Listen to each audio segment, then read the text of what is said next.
Hello, I'm Isaac Hayes III, founder and CEO of Fanbase. Listen to what I'm about to tell you.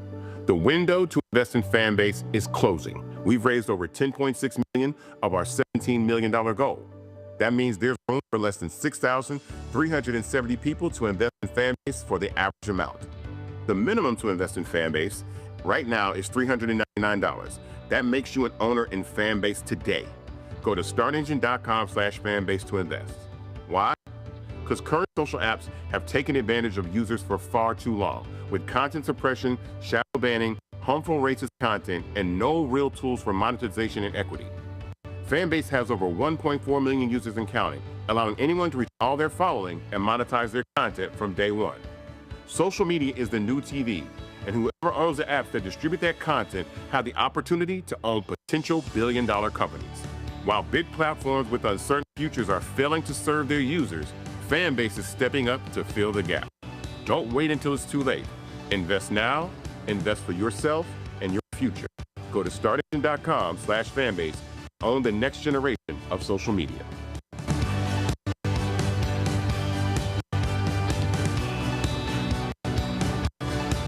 Folks, Black Star Network is here.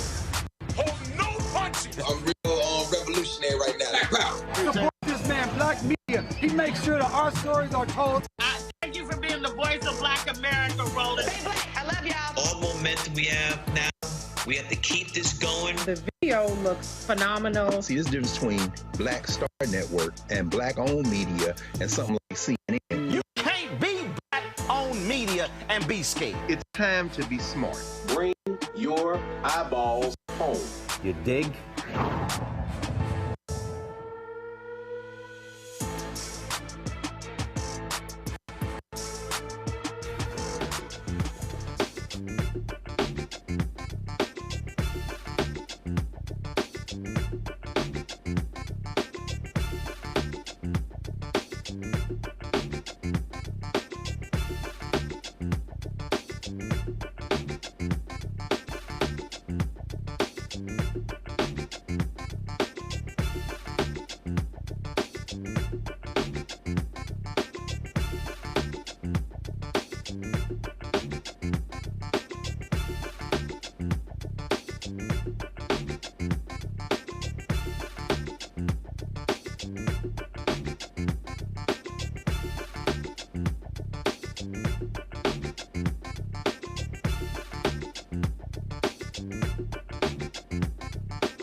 Isaac Hayes III, founder and CEO of Fanbase. Listen to what I'm about to tell you. The window to invest in Fanbase is closing. We've raised over $10.6 million of our $17 million goal. That means there's room for less than 6,370 people to invest in Fanbase for the average amount. The minimum to invest in Fanbase right now is $399. That makes you an owner in Fanbase today. Go to startengine.com/fanbase to invest. Why? Because current social apps have taken advantage of users for far too long, with content suppression, shadow banning, harmful racist content, and no real tools for monetization and equity. Fanbase has over 1.4 million users and counting, allowing anyone to reach all their following and monetize their content from day one. Social media is the new TV, and whoever owns the apps that distribute that content have the opportunity to own potential billion-dollar companies.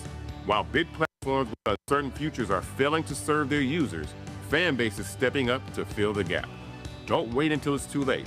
Invest now, invest for yourself and your future. Go to startengine.com/fanbase and own the next generation of social media.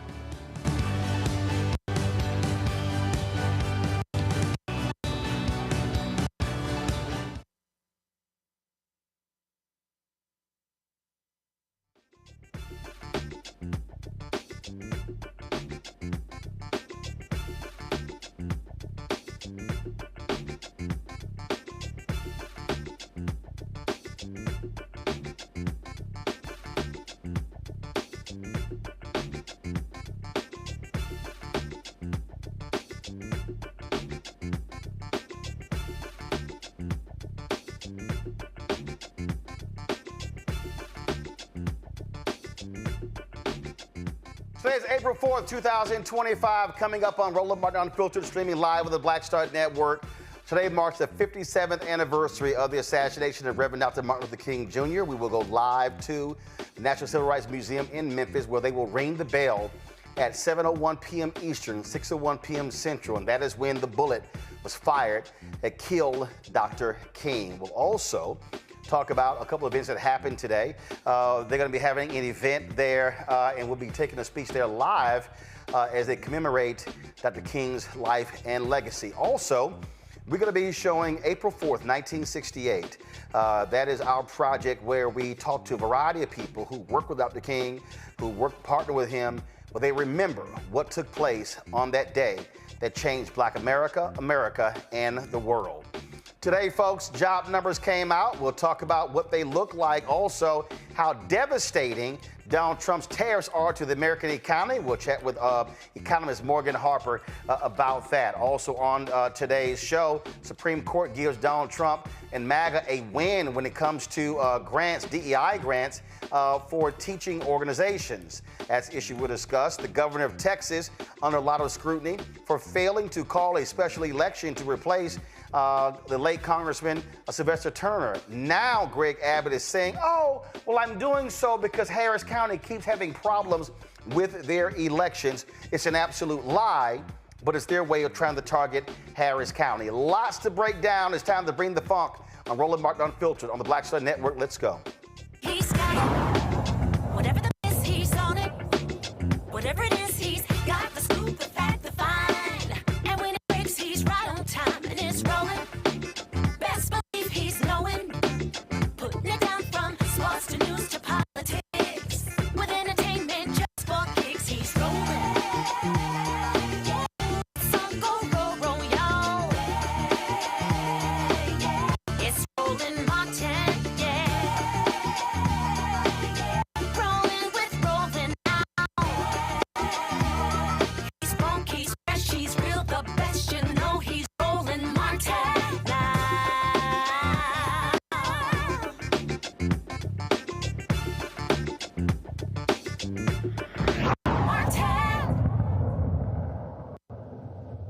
Folks, the economy is in a tailspin because of Donald Trump's stupid tariffs.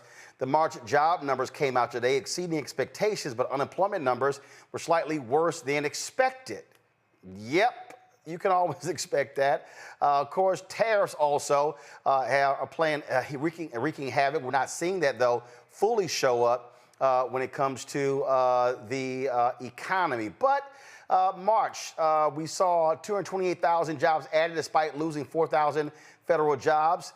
You also, overall unemployment inched up a bit to 4.2%. Black unemployment rate jumped to 6.2%. Black men saw an increase to 6.1%. In March, black women's unemployment rate dipped to 5.4 from February's 5.4%. Morgan Harper is the Director of Policy and Advocacy at the American Economic Liberties Project. She joins us now. Glad to have you back on the show, Morgan. So let's talk about these numbers. What's the good, bad, and the ugly? Overall, it's a pretty good jobs report. The jobs created were a bit higher. Labor force participation is pretty consistent.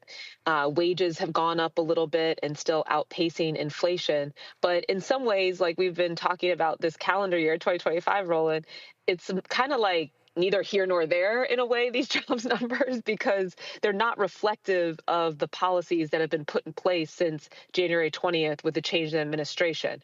We are going to see in the months to come a lot more of those impacts. Now, you did note rightly, some of the decrease in federal workers and all of that, but we did see some job creation in healthcare and some a bit of manufacturing. But overall, I think that's the important point as we look at these jobs figures right now, is this is still a reflection of the past, the pre-second Trump administration, and how all the impacts of this current administration play out is still very much unknown. But we are seeing some very clear impacts with some of the results in the stock market, of course. That point you just made there, that people need to understand that, the right always wants to take credit when things are good and blame it on Biden when things are bad. The reality is when you talk about, really, I dare say, the first 4 to 6 months of anybody who's new in the Oval Office, you're actually living off of or dealing with the previous occupants' economy. Yeah, and it was interesting. I was watching, some of the coverage this morning, and maybe other people too that are like us and probably torturing ourselves watching too much news. But, Jared Bernstein, who was one of the economists from the Biden administration, was interviewed on this point. And I was a little surprised because actually, he was giving the readout, jobs report good, this is solid data. But this was a guy that was in the administration, so could take some credit for having helped to produce some of these numbers. But No. Democrats are too stupid to learn how to take credit for when you do something right. Well, yeah. I said it. No, you don't. I said it. They are. They're too stupid. They don't know how to sell themselves. That's their problem. I think that is a problem. I think that's something that needs to be addressed. Certainly, Republicans do not hesitate to take credit for things that they both have and haven't done, if any current experience plays out. But I think it is an important point, though, in that what are we taking credit for? And the stock market, this is going to continue to be a big issue that we all have to pay attention to, is how much are these metrics tied to the stock market reflective of our economic realities? And I think this is going to be a big, big topic as we get into more of this tariff discussion and some of the impacts of the trade policy changes that Trump is implementing as well. Explain to people, I don't think people really understand when we talk about our economy. 70% of the American economy is based upon consumer spending. So when folk stop spending money, and let's be real clear, we ain't talking about rich people. We're talking about poor people, working class people, middle class folks. And so what happens when they start getting concerned and then they start pulling back, that has a significant impact on the economy. I tell people the most important thing is what's the consumer confidence number? That number right there tells you everything when it comes to the economy. If consumer confidence is awful, we saw this with Biden and Harris when they were like, "Oh my God, the economy's in a tailspin. I'm hoarding money. I'm saving money. I know what's going to happen. I'm scared to death." That drove the narrative for 3 years, and that paved the way for Donald Trump's election because people were like, "Oh, he's going to fix the economy," and now he comes in and acts a fool. Yeah, I mean, there's a lot of focus on how do businesses react to some of these economic policy decisions. But I think you're exactly right, Roland. I mean, how consumers are reacting, especially because we have this consumption-based economy, is a very important factor of whether or not we're going to continue to grow. Now, I will note that part of the theory of doing some of these tariffs, though not reflected in the execution of how they've gone about it, is that we need to move away from being so much of a consumer-based economy and get back to building things, having more domestic manufacturing.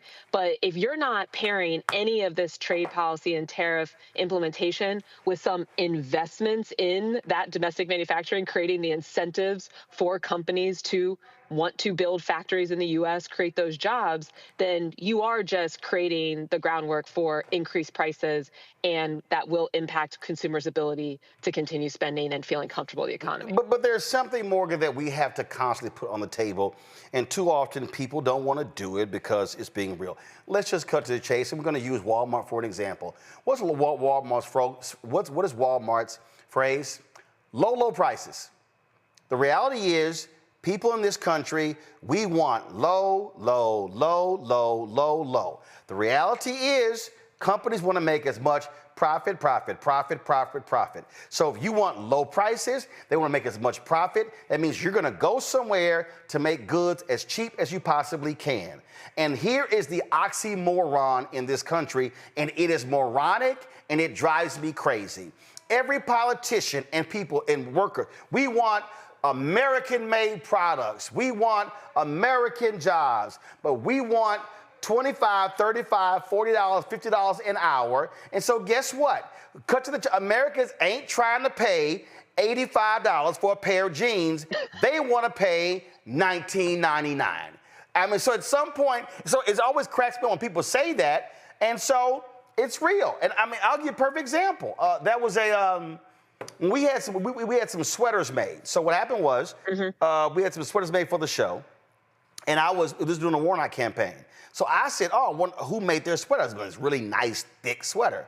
So looked it up. Okay, so guess what? Had my assistant call that company. They're like, we make American products. This is what the cost is for this sweater. I think each sweater came out to be $110.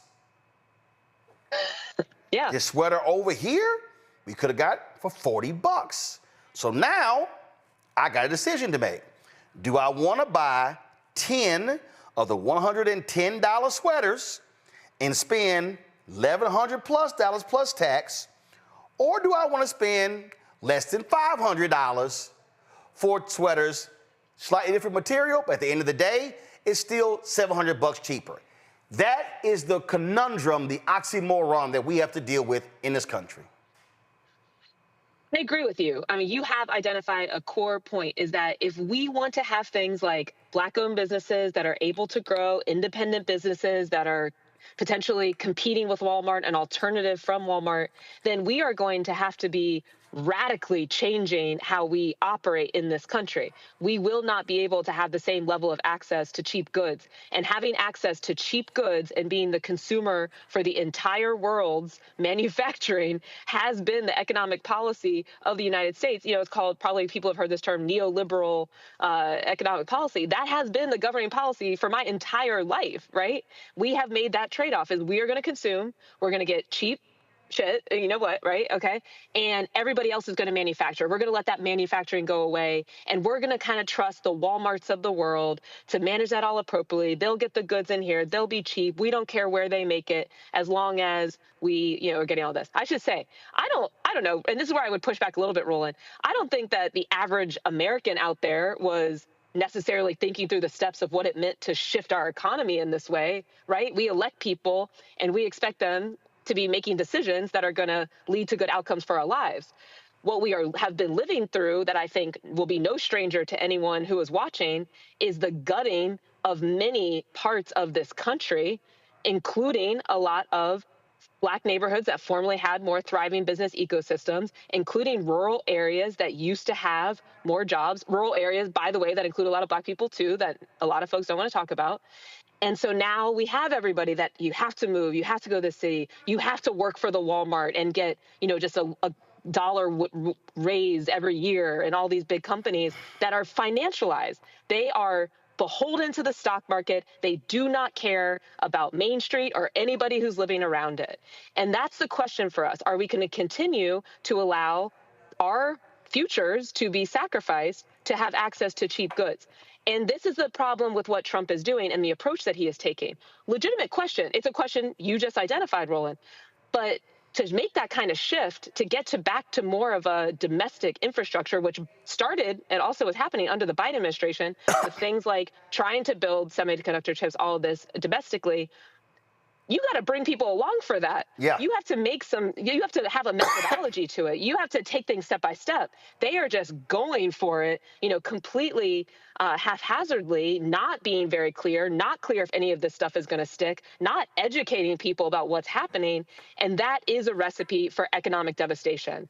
So this is a treacherous moment. It is not totally clear how everything is going to play out.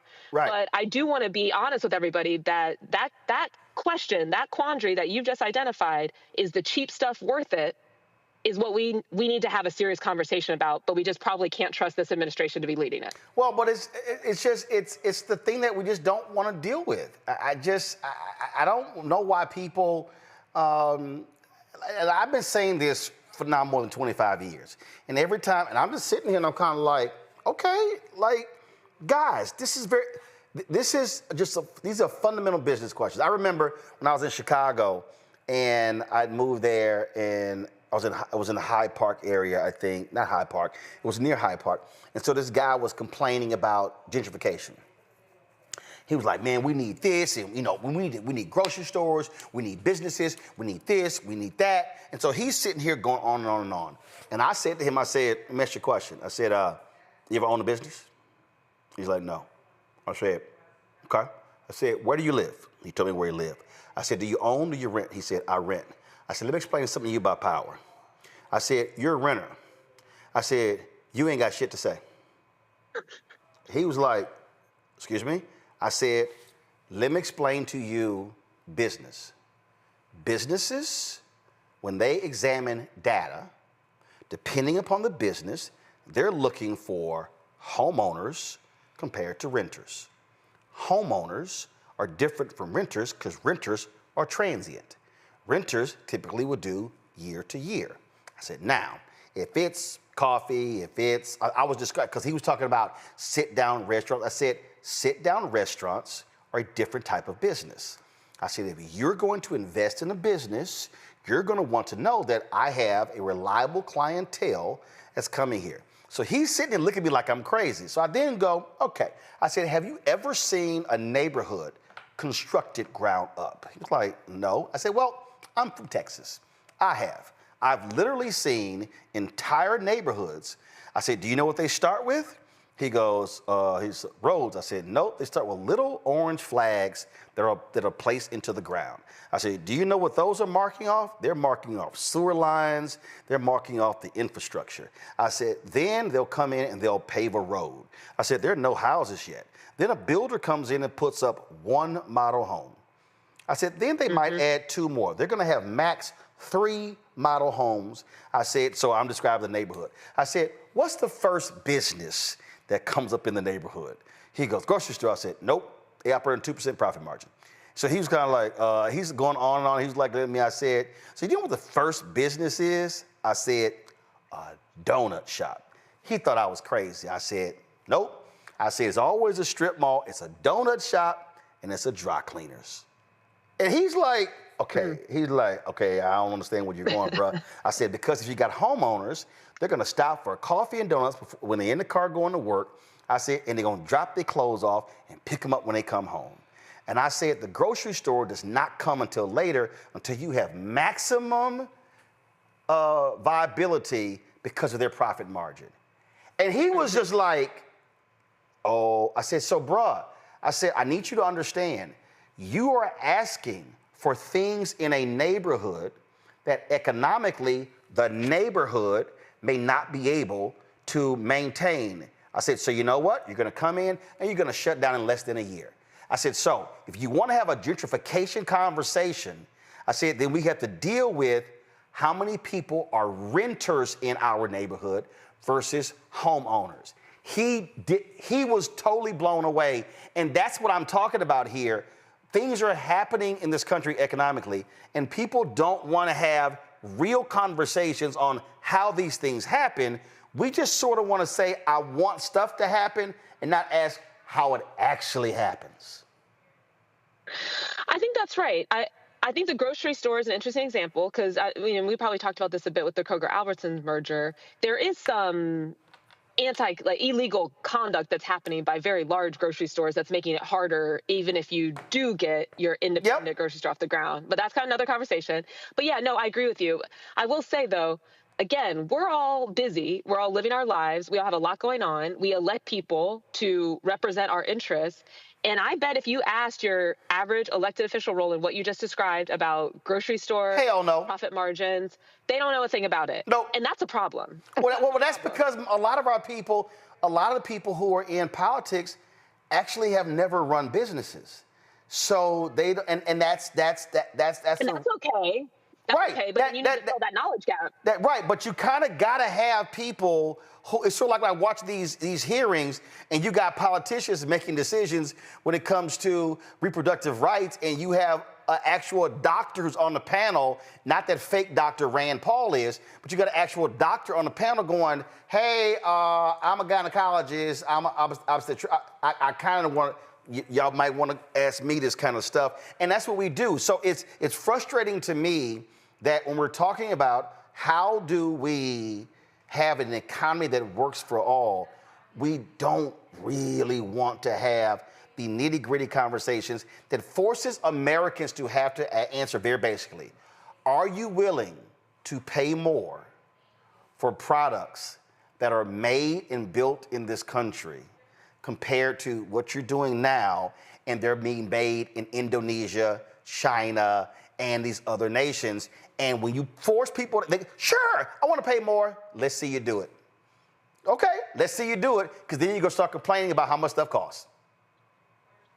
Right. And especially now we're talking about those kinds of changes happening simultaneously. The alternative vision of what could be an approach is the targeted tariff, where you choose an industry, you apply a tariff, you also invest in domestic manufacturing, like, again, what was happening with EVs, for example, under Biden administration. And then people start to get acclimated to what that kind of change could be like, what it is to pay for something that is actually based here. Right. But yeah, and on that point right there, with EVs, you're going to have government subsidies that make it cheaper to buy those products. Because the whole EV thing has multiple purposes. You're helping American manufacturers. You're weaning people off of fossil fuels. It's impacting the economy. You actually have to subsidize that. And all of these people who go, the right, we're subsidizing these automakers. Elon Musk is not the richest person in the world without subsidies. His company actually was dying and was saved by American subsidies. We subsidize fossil fuel companies to the tune of billions of dollars every year. That's Exxon. And so I'm like, what are we talking about here? But that's what you have to do. I'm watching all of these people talk about AI. You need massive amounts of electricity for AI. You might want to fix the grid. But we don't want to invest in fixing the grid. Well, but we also have investor-owned utilities that are taking advantage and raising prices and not making those decisions that would lead to more renewable energy, because they make a lot of money off the status quo and don't have to make any changes. And we have state regulators that aren't actually using their power to change anything. So, I mean, where do we start? We could go on and on, but I think you have identified the key question. Yeah, I just want, as we move forward, people are thinking about these things, and we're not just throwing stuff out there without realizing their ramifications. Morgan Harper, we appreciate it. Always good to see you. Great to see you. Thanks a bunch. Folks, going to a quick break. We come back. Tishaura Jones is trying to get re-elected mayor of St. Louis. She'll join us next. Also, we'll talk to an African commentator what's happening. The Trump tariffs could very well just destroy the economy of a very small African nation. Let's discuss next right here. Roland Martin Unfiltered on the Black Star Network. This week on the other side of change. The attacks on education, book bans, and what it means for us. Our guest, Aaliyah Logan, who will join us talking about what are the implications for the lack of investment in education, both locally and internationally, and what this will mean for future generations. Fighting back against any of the administration's attempt to essentially make sure that people are uneducated and destroy history and make sure you forget history and historical things that have happened. Check us out on The Other Side of Change, only on the Black Star Network. What's up, Geek Today in the place to be. Got Kicked Out Your Mama's University, creator and producer of Fat Tuesday hip hop comedy. Right now, I'm rolling with Roland Martin, unfiltered, uncut, unplugged, and undamn believable. You hear me?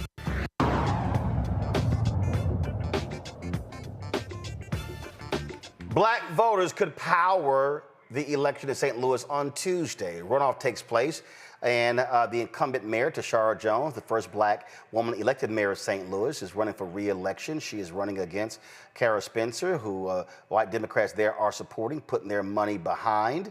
And joining us right now is Mayor Jones. Glad to have you here. Mayor, first and foremost, it's going to be a tough re-election bid. I interviewed someone the other day, and they said in the history of St. Louis, no black mayor got a second term. Is that correct? That is correct, Roland. And in our entire history, we've only had 3 black mayors, including myself, and none of them have been elected to a second term.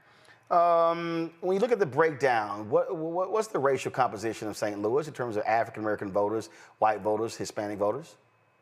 We're about 45% African-American, 45% Caucasian, and about 10% everything else. We have the largest concentration of Bosnians outside of Europe in St. Louis. So let's talk about this election, this campaign. The Democrats party in your city endorsed Spencer over you.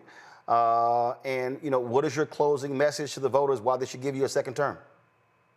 My closing message to the voters is that we have to continue the progress that we're already on. When I was elected in 2021, I inherited a crisis because we were still trying to work our way out of a global pandemic. Homicides were at an all-time high, and yes, services weren't being delivered. So my team and I have gotten to work, and we've been able to make a lot of progress. We've seen a 40% reduction in homicides, 50% reduction in youth-involved shootings, and our emergency response times are 60% faster. You know, this is about, even if you just compare resumes, my opponent is a math major and has never run anything or managed anybody. And I have 20 years of experience in politics, elected politics, and in the executive branch. So in terms of African Americans, you've had folks who are supportive. Others have taken issue with some things in terms of you look at what happened with Kim Gardner. That's one of the issues. And so what do you say to black voters there who feel as if you have not done enough for African Americans? Well, our African American, I would say our African American side of town, which is mostly North St. Louis, has been neglected for over 70 years. So there's no way that you can expect one mayor to address all of the decades of neglect in 4 years. We need more time to put things in place, to address our infrastructure needs, to build more homes, to expand opportunity, workforce development programs. And we are setting the stage to do just that. But we had to fix a lot of things that have been kicked out, you know, the can that have been kicked down the road for so many years. And so we had to fix that first before we could move forward. Questions from our panel. My guest, Michael Imhotep, hosts African History Network show out of Detroit. Cameron Trimble joins as well, CEO, Hip Politics Media, former White House senior advisor, joining us out of D.C. And we also have joining us here. Give me one second. Actually, I'm going to do this here. Let me just quickly go. We have Tyler McMillan, social justice leader and movement strategist, also out of D.C. Michael, you first. What's your question? Hello, Mayor Jones. I know you said that your opponent hasn't ran anything, but the question I would ask is, what would be your closing remarks to the citizens of St. Louis to give you a second term? What type of vision would you are you proposing for a second term that builds upon what you've done, what you've accomplished in your first term? Yeah, that's a great question. So we've made a lot of progress on crime and public safety in my first term, and St. Louis is a lot safer, healthier, and stronger than we were 4 years ago. But we're just getting started, and we have a lot further to go. What we're proposing in my second term is rehabbing our airport because we are a world-class city and we deserve a world-class airport, expanding public transit, and continuing our commitment to invest in neighborhoods that haven't seen investment in decades. We have been able to leverage $250 million into $1 billion of investment all across the city, but especially in North St. Louis and parts of South St. Louis that have been neglected for decades, because our city can't succeed and grow if over half has been left to fail. Okay, thank you. Cameron? Madam Mayor, and good luck on your election. My question here is, with such a large concentration of African American voters, as well as Caucasian and white voters, how are you, in this time of so much polarization in this country, how are you being a bridge builder between those communities and in your city? So there's no part of St. Louis that I am afraid to go in. And we have had town halls all across our city, and I've brought my cabinet to all of these meetings, trying to address the problems the everyday problems that people have. And so I have been super accessible. And again, there's no part of the city that I am uncomfortable going in, or no one that I am uncomfortable having a conversation with. I am not afraid of the difficult conversations that need to happen in order to move St. Louis forward. Tyler? Yeah, so great to meet you, Mayor. Being the young one on the panel, I want to ask, given the significant investment that you have made during your tenure, such as the establishment of the office. You ain't the only young one on the panel. Y'all young folk crack me up with that shit. I wasn't trying to throw out who young. How about if I say, well, here the broke one on the panel. I'm just messing with you. Go ahead. See, y'all go there. See, y'all gonna make me go there. All right, go ahead with your question. Go ahead with your question. I'll take a loan, Uncle Roland. My question would be, how do you plan to ensure the sustainability of long-term impact of these youth-focused initiatives that you have created, especially considering potential shifts in funding with administrations? So when I established the Office of Violence Prevention, I did it initially with funds from the American Rescue Plan Act. And in its second year, we transitioned it to become a permanent division of the Department of Public Safety and funded with our general revenue funds. So it has been a permanent department for the last year and a half. And we work really hard at funding organizations on the ground and are working with our national organizations to secure more grant funding so we can continue this work. Final comment. What do you say to the person who is looking at the couch as an option on Tuesday? For the person who's looking at the couch as an option, this election is too important to the future of our city. Right now, where we have the state and federal government attacking our rights, and waging war on our values, it is important who is in the mayor's office and who's going to stand up and fight for our citizens and fight for their safety against these attacks from the state and federal level. I have had the experience already fighting on the state and national level, and my opponent is untried and untrusted. And this is not the time for amateur hour. This time calls for someone who has the experience, the relationships, and the commitment to fight for you and fight for your community, for our community. All right, then. Mayor Jones, good luck on Tuesday. Well, appreciate it. Thanks a lot. Thank you, Roland. Good to see you. Likewise. Folks, going to a quick break. We come back. We'll talk about how Trump's tariffs could prove a massive economic calamity for a small African nation. You're watching Roland Unfiltered on the Black Star Network. Support the work that we do. Join our Bring the Funk fan club. Our goal is to get 20,000 of our fans contributing on average $50 each a year. That comes out to $4.19 a month, 13 cents a day. If you want to contribute via Cash App, use the Stripe QR code. Here it is right here. You can also go to blackstarnetwork.com to see that QR code. If you want to send a check or money order, please make it out to Roland Martin Unfiltered, not Black Star Network, not Uncle Roll, not Roland Martin. Roland Martin Unfiltered. Send it to P.O. Box 57196, Washington, D.C. 20037-0196. PayPal is R Martin Unfiltered. Venmo is RM Unfiltered. Zelle, Roland at RolandSMartin.com. Roland at RolandMartinUnfiltered.com. We'll be right back.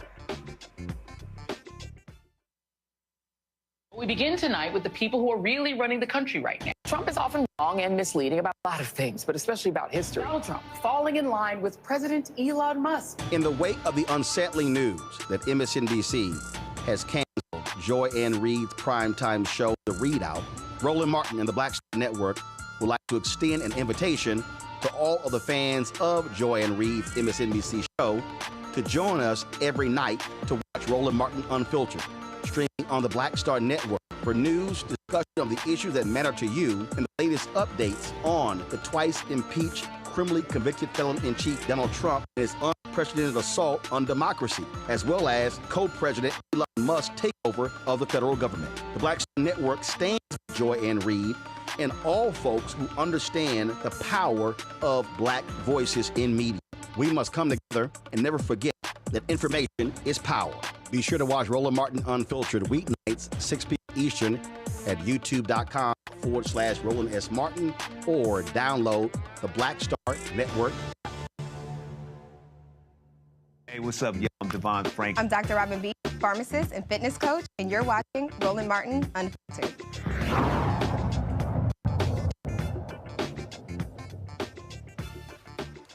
Folks, do y'all remember on March 4th when Donald Trump used the opportunity, speaking to millions of people, to literally crap on the small African nation of Lesotho? He didn't even pronounce their name right. Y'all remember this? $8 million to promote LGBTQI+ in the African nation of Lesotho, which nobody has ever heard of. Nobody ever heard of. Well, that was interesting because I remember watching a clip where somebody showed that some Trump swag was actually made in Lesotho. So I guess his company was aware of this. Jahan LeBlanc joins us right now. She is a commentator, quite familiar with what's happening there on the continent. Folks are suggesting that these tariffs that Trump has put in place could very much destroy the economy of this small nation of 2 million people. Hi, Roland. Thank you so much for having me on. I'm actually currently in Accra, Ghana. So everyone's talking about tariffs that's been hit on so many different countries on the African continent, with Ghana being hit with about 10%, and obviously Lesotho is being hit with 50%, and that is pretty significant. We're talking about a tiny little kingdom located essentially in the middle of South Africa, with a GDP of roughly $2 billion annually. So what you're seeing here is Lesotho's economy at a crossroads, caught up in the crosshairs of a global trade tension, right? So tariffs, whether it comes from the United States or the rippling effect of South Africa, will have a significant impact on the country's economy. Let's be honest here, Roland. You're talking about, the social sector that's being hit is the exports, right? Yeah, textiles and diamonds, right? So they depend upon. So this could help. So Levi's, Calvin Klein products are made there. That's pretty interesting because I remember when Levi's were made in the United States, and when they decided to stop having their products made here, people were complaining it wasn't going to be American made, but they were citing people who wanted cheaper jeans. So they go to Lesotho, and so these tariffs on textiles impacts those two companies, and this could severely hinder. That's half of their economy, 50%. That shows you how this can really hurt. Absolutely, and that's a $2 million hit to a sector that employs roughly 40,000 people, right? So over 10% of the country's GDP. So again, this is going to be significant. I mean, factories were already shutting down in the country, right? And with AGOA's future not even fully determined yet, which if I would need to make a guess, I would guess that AGOA would not be renewed by the U.S. Congress, and it is set to expire in September of 2025. So what you're probably going to see is Lesotho trying to enter into a free trade agreement with the United States. And in the midst of all of this tariff war that we're having, one country that was not impacted at all is Mexico, because they have a free trade agreement with the United States, and many countries on the continent are actually now having this discussion. Currently, I know Kenya is having a discussion with the administration about a free trade agreement. President Ramaphosa of South Africa announced that he will be seeking a free trade agreement so that these types of tariffs don't just come up out of nowhere. But make no mistake, it's not only going to impact Lesotho's economy, but it's certainly going to impact the American consumer, right? Because the cost has to be passed on to somebody, and the companies, Levi's not going to eat the cost, right? So you and I, Roland, when we go to the grocery store, I mean, when we go to buy a pair of jeans, for example, we're going to have to pay a little bit extra because of these tariffs, because that's really how it works.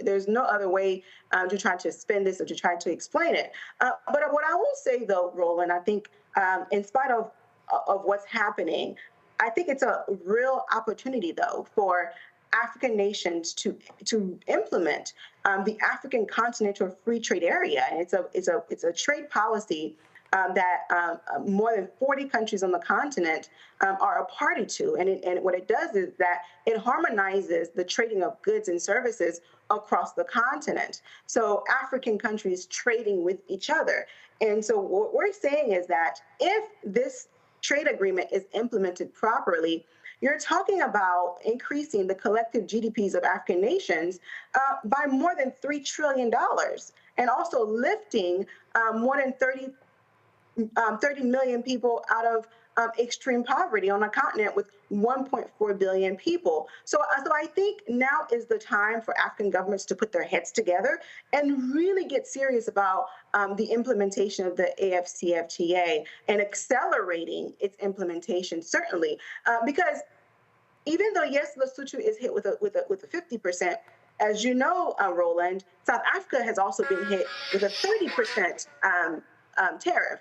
And Lesotho's economy is greatly intertwined with South Africa's economy. And in fact, Lesotho is a member of the Southern African Customs Union, right? So Lesotho, Eswatini, Botswana, and a few other countries in the SADC region. So when South Africa is impacted, so is Lesotho. So in addition to the 50%, Lesotho is going to have to make some real economic decisions because the 30% that South Africa has been hit with is going to be passed on to those countries in the region. And also to, when goods come in, they have to go through South Africa and then go to the Kingdom of Lesotho. So this has real significant implications.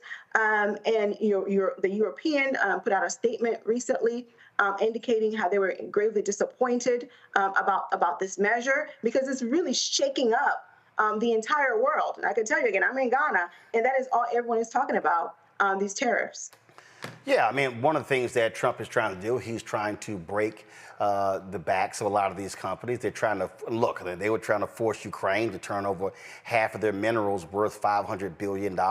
Now they're trying to do the exact same thing to the Congo.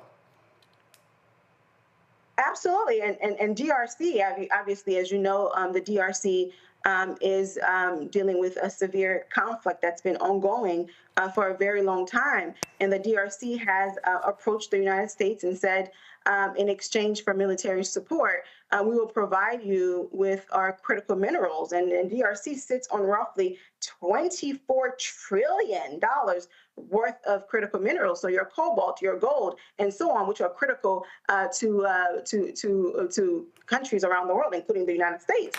So President Trump has even announced a special envoy to DRC to negotiate how the United States is going to take advantage of those critical minerals. Here you have you're trading critical minerals for guns. as opposed to fight for peace and keep your minerals and get paid. The United States, we want those minerals. And unfortunately, this is the history of too many African nations giving up precious resources for little in return.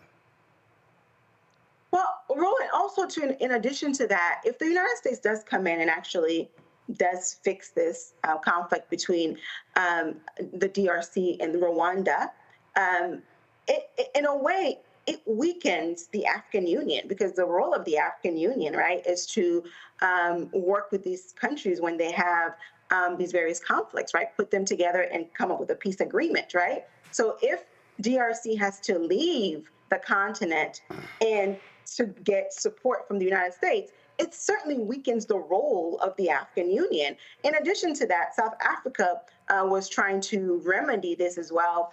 And South Africa being a superpower in the context of the continent. I think a lot of people may not know this, but South Africa is seen as the big brother in Africa, one of the most prosperous countries on the continent, was also trying to help address this crisis. So SADC has failed, African Union has failed.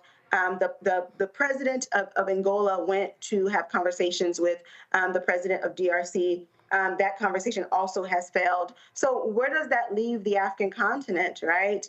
If Africans cannot solve their own problems, and they have to come to the United States. So I think it's something that is that should be looked into, right? Because we don't want to weaken some of these multilateral institutions on the continent that are there to provide these types of support when there are conflicts on the African continent. All right, then. Johan LeBlanc, partner with Adomi Advisory Group. We appreciate it. Thanks a lot. Thank you so much, Roland. Always a pleasure. Thank you very much. Going to a quick break. I'll be right back. Roland Martin Unfiltered, the Black Star Network. When we return, the ringing of the bell in Memphis, Tennessee. Dr. Martin Luther King Jr. was assassinated 57 years ago today. Back in a moment. I'm Dr. Greg Carr, and coming up on the next Black Table, thinking about the Black freedom movement in a global way.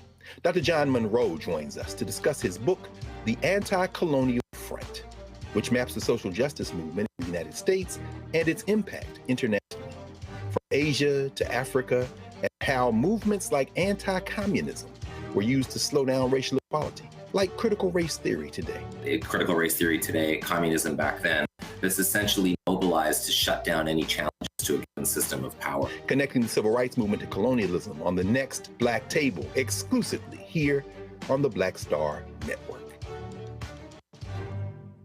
I'm Russell L. Honoré, Lieutenant General, United States Army, retired, and you're watching Roland Martin Unfiltered.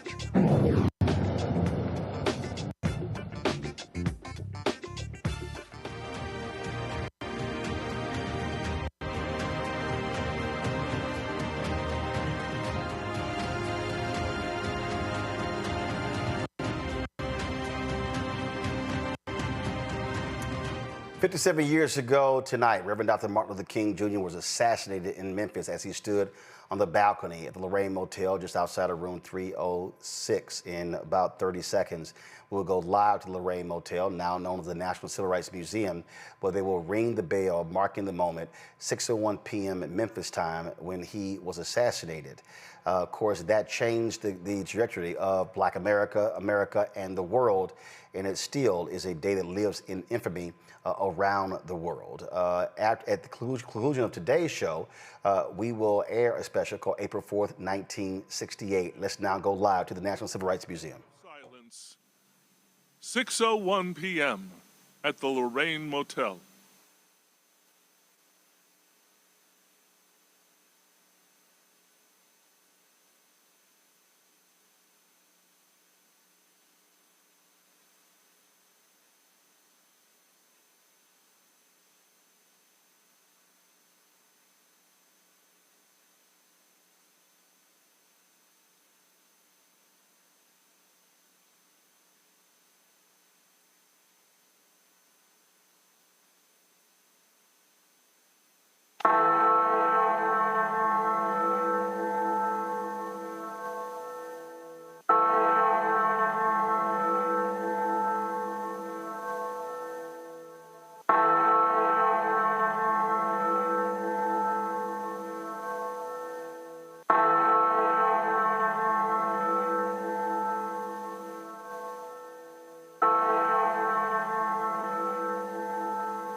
Folks, there in Memphis, give me a two-shot. They're having their program there. Siobhan Arlene Bradley of the National Council of Negro Women. She's going to be giving the keynote speech there at the National Civil Rights Museum as they commemorate the assassination of Dr. King 57 years ago tonight. Let's go back to Memphis.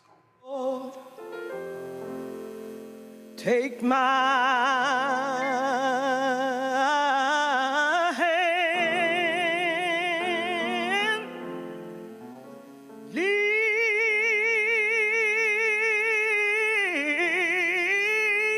lead me on, let me stand. I am tired.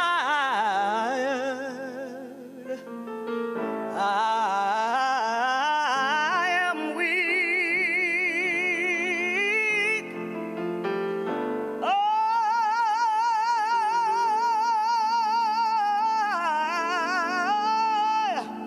I am worn through the storm, Lord, through the night. Lead me on to the light. Oh, take my hand, precious Lord.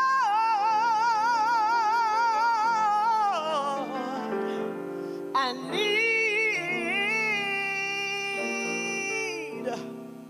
oh, lead me on. Oh,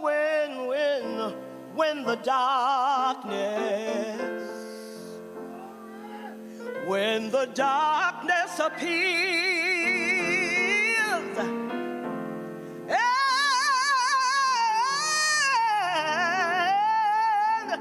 the night,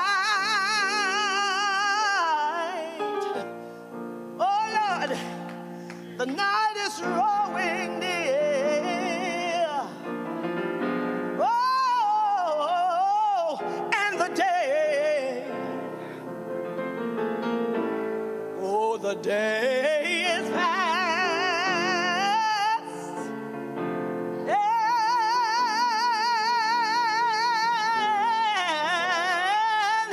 And gone.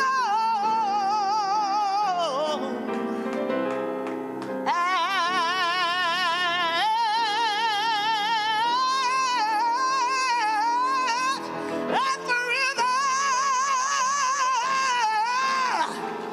Lord,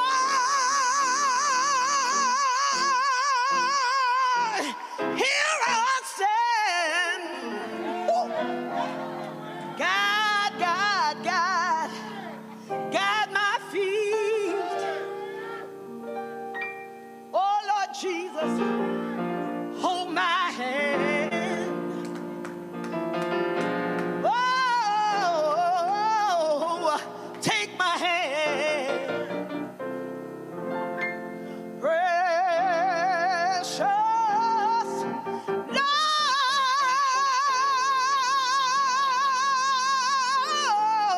Lord,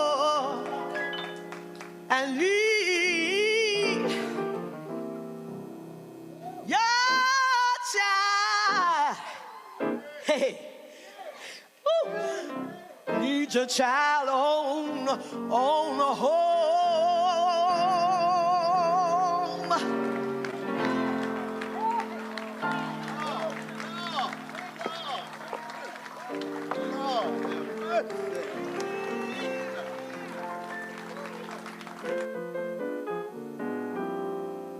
Ladies and gentlemen, the men of Dr. King's fraternity, Alpha Phi Alpha.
Folks, we have a separate feed of this ceremony on the Black Star Network, so if you go to our YouTube channel, you can check that out.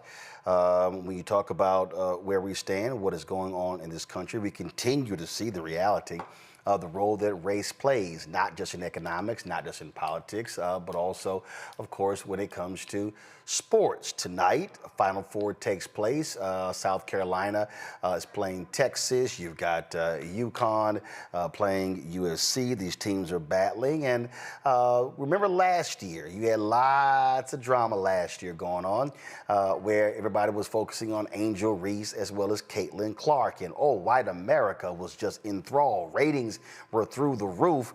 Folks were cheering on Caitlin Clark as she broke the NCAA record for most points, Division I record for most points ever scored in a career. Well, former NBA player Etan Thomas, he wrote a piece and he said, hey, what's going on? You got some amazing players this year. Paige Bueckers, you, of course, before she injured her knee, tore ACL. You had Juju at USC. All this was happening, and Etan said, why isn't white America just rallying around Paige like they did Caitlin last year?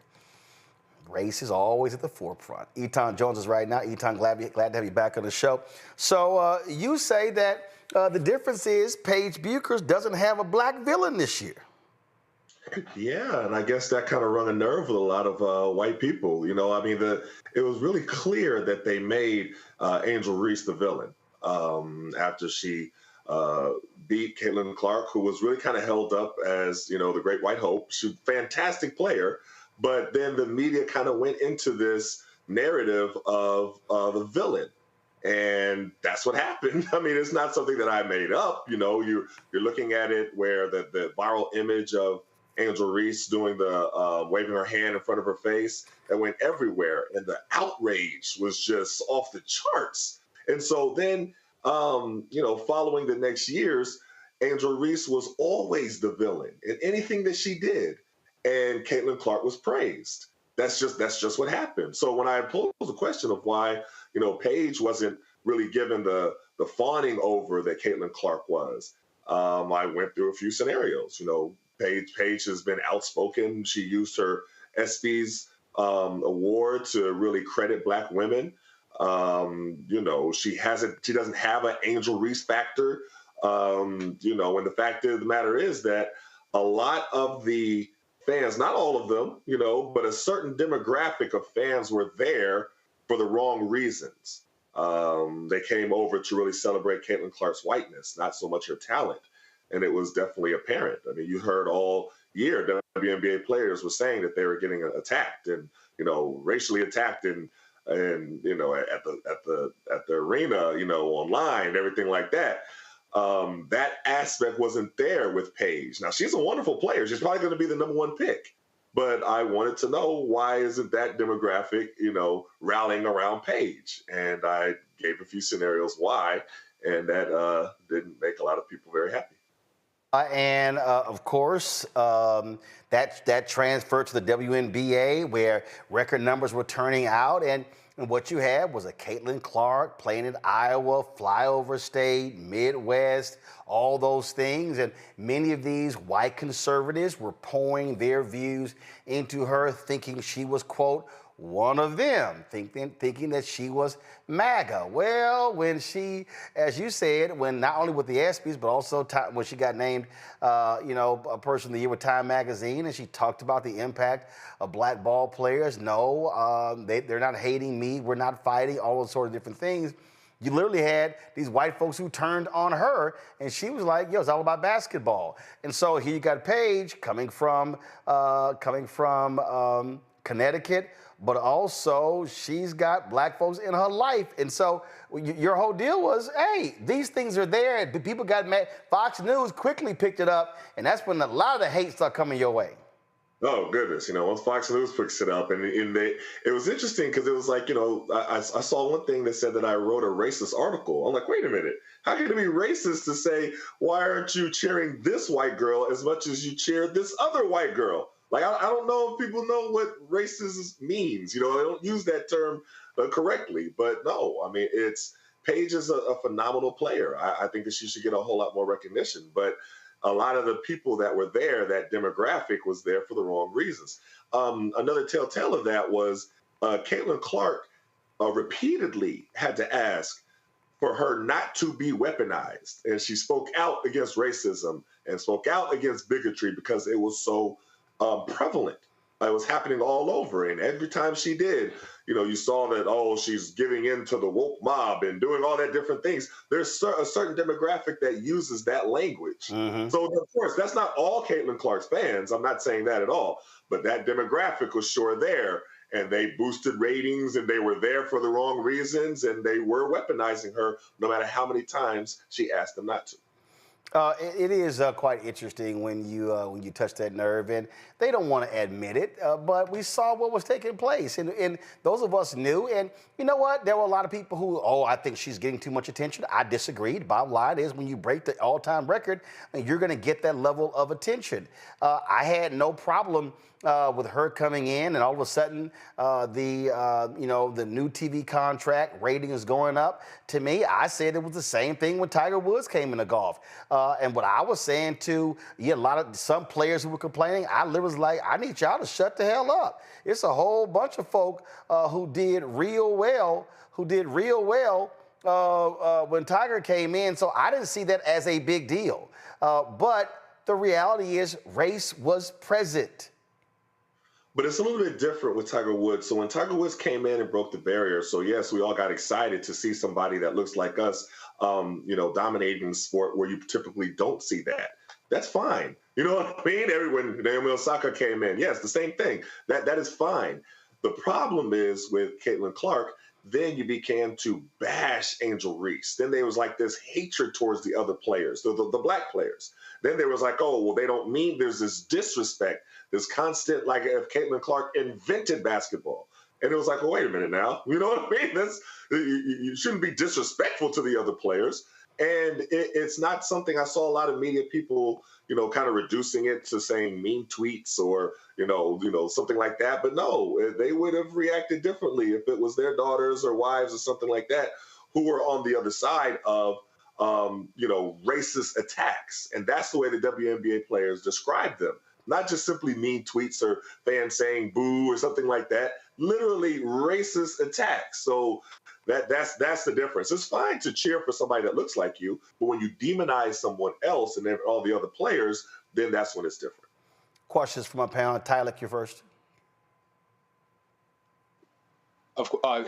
So great to meet you. I think, it's clear that race plays a role in how athletes are perceived. Do you believe the story romanticized because that Caitlin was from Iowa and they're trying to say because UConn is such this, this team to be to compete with, that it made it a little more difficult for the other story to be told? Personally, I think so when Caitlin Clark spoke out and spoke out against racism, you saw a lot of them get upset with her. When she liked a tweet, you remember when she liked a tweet from Taylor Swift, and the tweet was something with... It was regarding Vice President Kamala Harris. Right. And you saw how upset they got. Ooh, they were pissed. That tells me that it wasn't about, where she was from. They were trying to weaponize her and make her something that they wanted to make her as a symbol. So, I've heard a lot of people say that, well, it's the location or, how many points she scored. And I was like, okay, that's fine. But if that was the case, then you wouldn't have been upset of her liking a tweet. You wouldn't be upset of her denouncing racism. Indeed. Cameron. So glad to be on with you, Etan. UConn women's basketball is home to arguably probably, if not the greatest, 2 or 3 or 4 of the greatest WNBA and basketball players with Maya Moore, Diana Taurasi, and Sue Bird that all come out of that lineage. So UConn has had such a spotlight on them. But coming out of last year with the Caitlin Clark versus Angel Reese, do you feel that, I know with Juju going down with that unforeseen and tragic injury and so forth, was that something that you felt was being set up again because they saw that play work before, kind of the white, black, the couple different parts of the country, and maybe there is foil for Paige to really be pitted against in kind of the national media? Oh, 100%. You know, I think that the way that Angel Reese was demonized, she talked about having death threats. You know what I mean? That is not just mean tweets or people booing her. She talked about literally having death threats. She said it happened all the time. After she was demonized, she was demonized so much and it was interesting when waving the hand in front of the face. Caitlin Clark had done the same thing the game before that. And they all thought it was cute. She was on like a little commercial, waving her hand in her face, and everything was fine. But then when Angel Reese beat her, and she did it, then she was demonized. She was unprofessional. She was all these different things. Ghetto. She was, all these things happened, and they drew the line in the sand, like in bright red MAGA ink. And it wasn't, it's not a stretch to be able to see what happened. So then from that point on, one was demonized and one was put on this pedestal. And it's not any fault of Caitlin Clark. Caitlin Clark didn't do anything to, she actually spoke against this all the time. It's that demographic of fans that wanted to use her that way were the issue. Michael. Hey, Eaton. So in reading your article and remembering back to when Angel Reese, the 2 years where she was battling against Caitlin Clark, do you think here it's possibly also a lack of a rivalry, a lack of a rival in general that will draw the attention of spectators, especially those who may not normally watch college women's basketball? The reason why I say that is because I remember when LSU won one year, defeated Iowa, and then you had the rematch, right? For a lot of us, even though I do understand the racists out there, and I think race was part of that, but for a lot of us, it was just like a rivalry. It kind of reminded us of Magic and Burr, and I'm from Michigan. Okay, it reminded us of Magic and Burr as well. So do you think? Hold on, Roland. Let me think. So do you think in this situation with Paige Bueckers, part of it? I do understand racism is there's an element of that, but do you think that part of it is lack of a rival that draws the attention of spectators? Okay, hold up. First of all, Michael, do you watch women's basketball? No. So you watch women's basketball? WNBA, I watch a little bit. Okay, all right. No. So did you watch Iowa play LSU? Did you watch Iowa play LSU? Yes. Why? Why? Because of the rivalry. Okay. It wasn't a black-white thing. No. It was a rivalry. Okay. So for you, it was a rivalry. It was a rivalry, and it got a lot of attention. Here's the here's the reality. It caused me to tune in. Here's the reality. We can talk about the Magic Bird rivalry. That was race. Were there people who watched that because they wanted to see two hoopers? Absolutely. But the reality. First of all, Boston damn near whole starting five was black.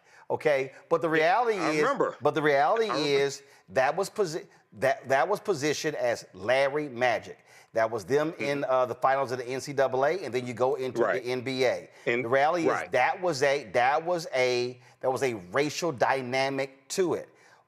Anybody who follows boxing, one of the most highest, I think it's still the highest, the highest bets placed on a fight was what? What was it? Anybody know? Well, which one? Well, it's been a few of them. Back in the Ali days. It's only one we talking about. A white dude and a black dude. Floyd and Connor. No. It's a white dude and a black dude. Going back to Jack Johnson? No. George Cooney. What? Now it was Cooney. Jerry Cooney. Jerry Cooney and Larry Holmes. Right. Cooney, Larry Holmes. That was a white. I remember that fight. That was a white-black dynamic. The Great White Hope. So the point Eton's talking about is, and again, when boxer Tommy Morrison came on, they were hoping he was going to be the Great White Hope. Well, so what Eton is laying out is the white-black dynamic. White guy champion, the black guy villain, however they play it, that dynamic has always played. And even if they don't characterize, to your point, Magic Larry, Magic wasn't the, quote, villain. In Boston he was. In L.A., Larry was. That black to white dynamic was there. I'm from Houston, and Eton knows the documentary shows it. If you were black in America, 9.9 out of 10, you were cheering for Magic. And if you were white, 9.9, you were cheering for Larry. And if you were black in Boston, you were cheering for Magic. Right. Like I said, I do realize there is a racial component to this. But for some spectators, no. But Eton is actually making your argument. What Eton is saying is that Angel Reese was made out to be the villain. She's black. I understand that. You had Caitlin Clark. What's the difference this year? He's literally saying you don't have the racial dynamic because you don't have the villain. The villain was not created. And unfortunately, the villain is always, in these dynamics, it's going to be a black-white thing. That's what. What you're laying out, Eton, is that the role that media plays because the racial dynamic in media drives this too. Right. Mm-hmm. But I was posing another question though. But go ahead, Eton. Go ahead. I may do a follow-up. No, I definitely hear what you're saying, and I wasn't saying that everybody fell into that category. But right. There was that strong demographic that was there for that reason, and that reason only, because they weren't fans of women's college basketball. They weren't fans of at all. They didn't know anything about anything else. All they knew was Caitlin Clark and her whiteness. That's it, and that's what they were there to celebrate.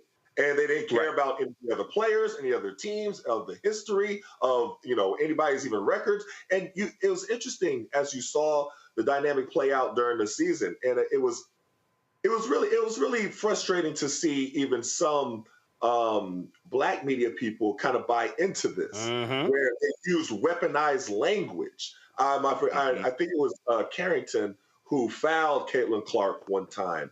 And they said, it's like she poked her in the eye or something like that. Right. And I saw, and they were saying she stabbed her in the eye. She was mugged. I was like, whoa, wait a minute. Stabbed her? Why that language? And they're using it for a specific reason. They were holding Caitlin Clark up as the delicate white flower that all the other mean black players were trying to hurt and to harm. And they had something against her. And we have to protect this delicate white flower. That's the way the media created it. Now, no, Caitlin Clark didn't say that. She didn't. Right. She did a good job of saying, no, it was just a foul. It was nothing like that. But she had to constantly fight against that because that is the dynamic, the racial dynamic that the WNBA was playing on, because they knew why a lot of the people were there. The new fans, because that helped their revenue, that helped the views, that helped everything else. So it benefited them. So the WNBA kind of allowed all that to happen. They didn't really, squash it the way that they could have. And the way that you hear the descriptions of the crowd and the fans actually in Indiana, in the arena, it was horrible. And they could have squashed that with the security and everything like that. They allowed it to happen. And Eton, the other reason why it's so hilarious is that you had white WNBA stars. But here's the other element nobody wants to deal with. The other thing is they also didn't like the white WNBA players because they were lesbian. Even though you had some of the white women who was a white woman with the Aces, who was married to the NFL player with the Giants, it was like, yeah, whatever. So really what you had here, and this is also the dynamic because when she goes from college to the pros, why you had that. But what you had is, and we just have to, look, it's a reality, okay? For years, what was the whole thing about Johnny Carson? Johnny Carson, he appeals to Omaha. He appeals to the Midwest. Everything was the Midwest. People don't even understand how that whole thing played on the psyche. Even today, they go, the flyover states. I'm appealing to the Midwest because this country holds the Midwest up as the pantheon of what it means to be an American. People watching may not even realize that in the radio business, in the television business, they literally taught people, white and black and others, you need to have a Midwest voice. A Midwest voice was devoid of an accent. So you couldn't sound like you were from New York or from Boston or from Georgia or South Carolina or North Carolina or Texas or California. No, the optimum voice was the Midwest sound. And I remember when I worked in Dallas, Jack Hines, yes, I call his name, was the news director at KRLD Radio. We're in Dallas, and he calls me to his office, and he says that I need to work on my voice because I have an accent. He says I sound Texan. I'm looking at him like, the fuck you talking about? We in Dallas. And we had a dude who did, his name was Harvey Shepard. He did the Bond report. I'm like, his ass need a voice coach. And Jack Hines' whole thing was learn the Midwest voice sound. So what do we do in this country?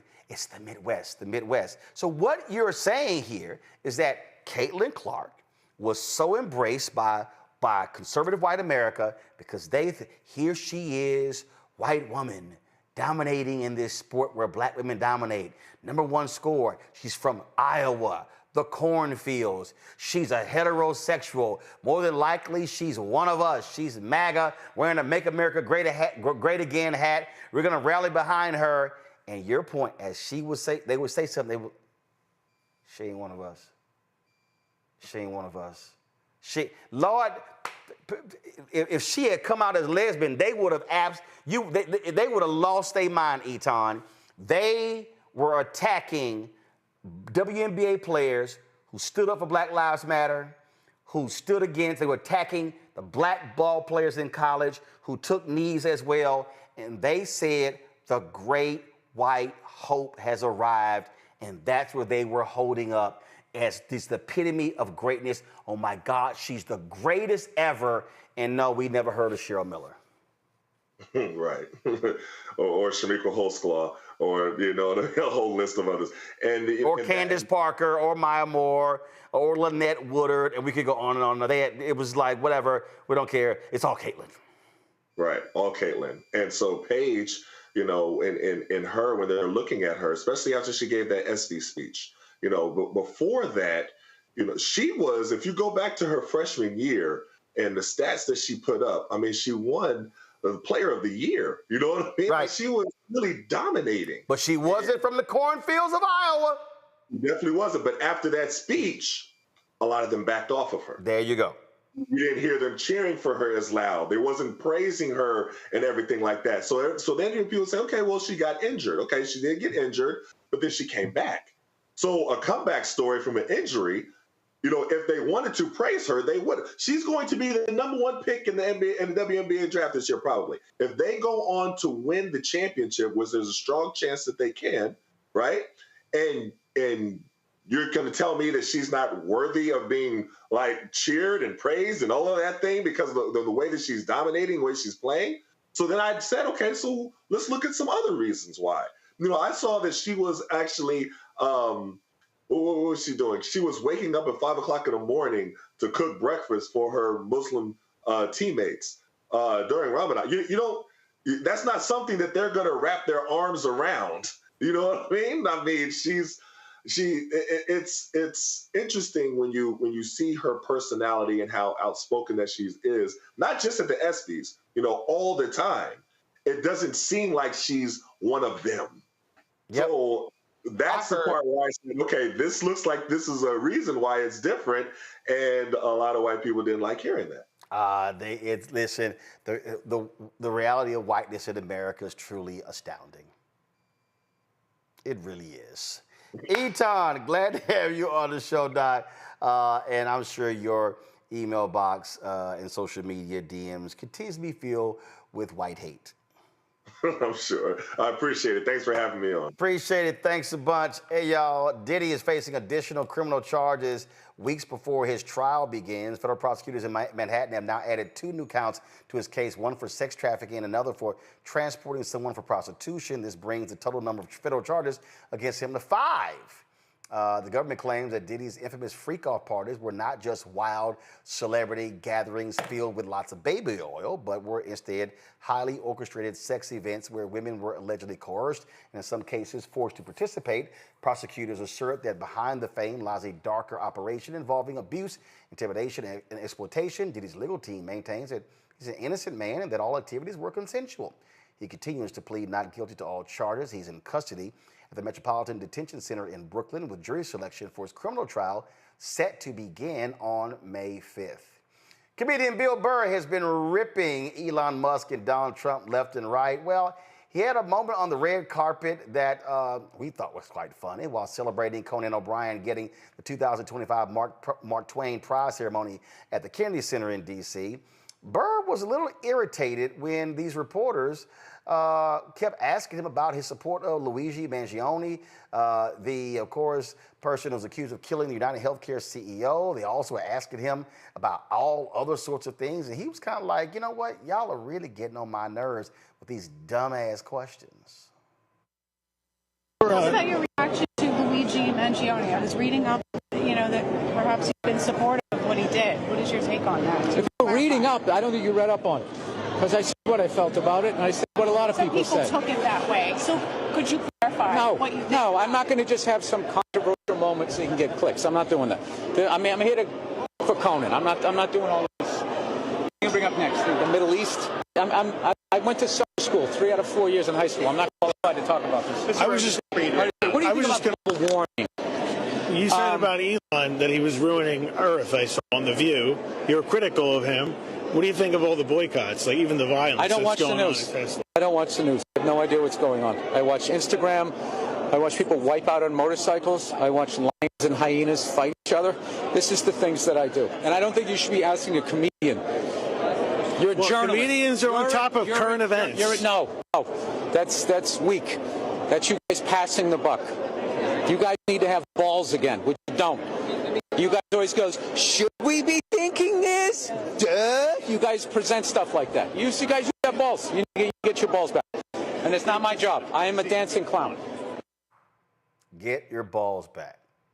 See, Cameron, here's why I think that was fascinating and why it was so good. And that's because he's right. The problem that we have now, people are so stupid today. And yes, I'm going to use stupid. People are so stupid today that they are going to comedy concerts thinking they are going to fucking lectures.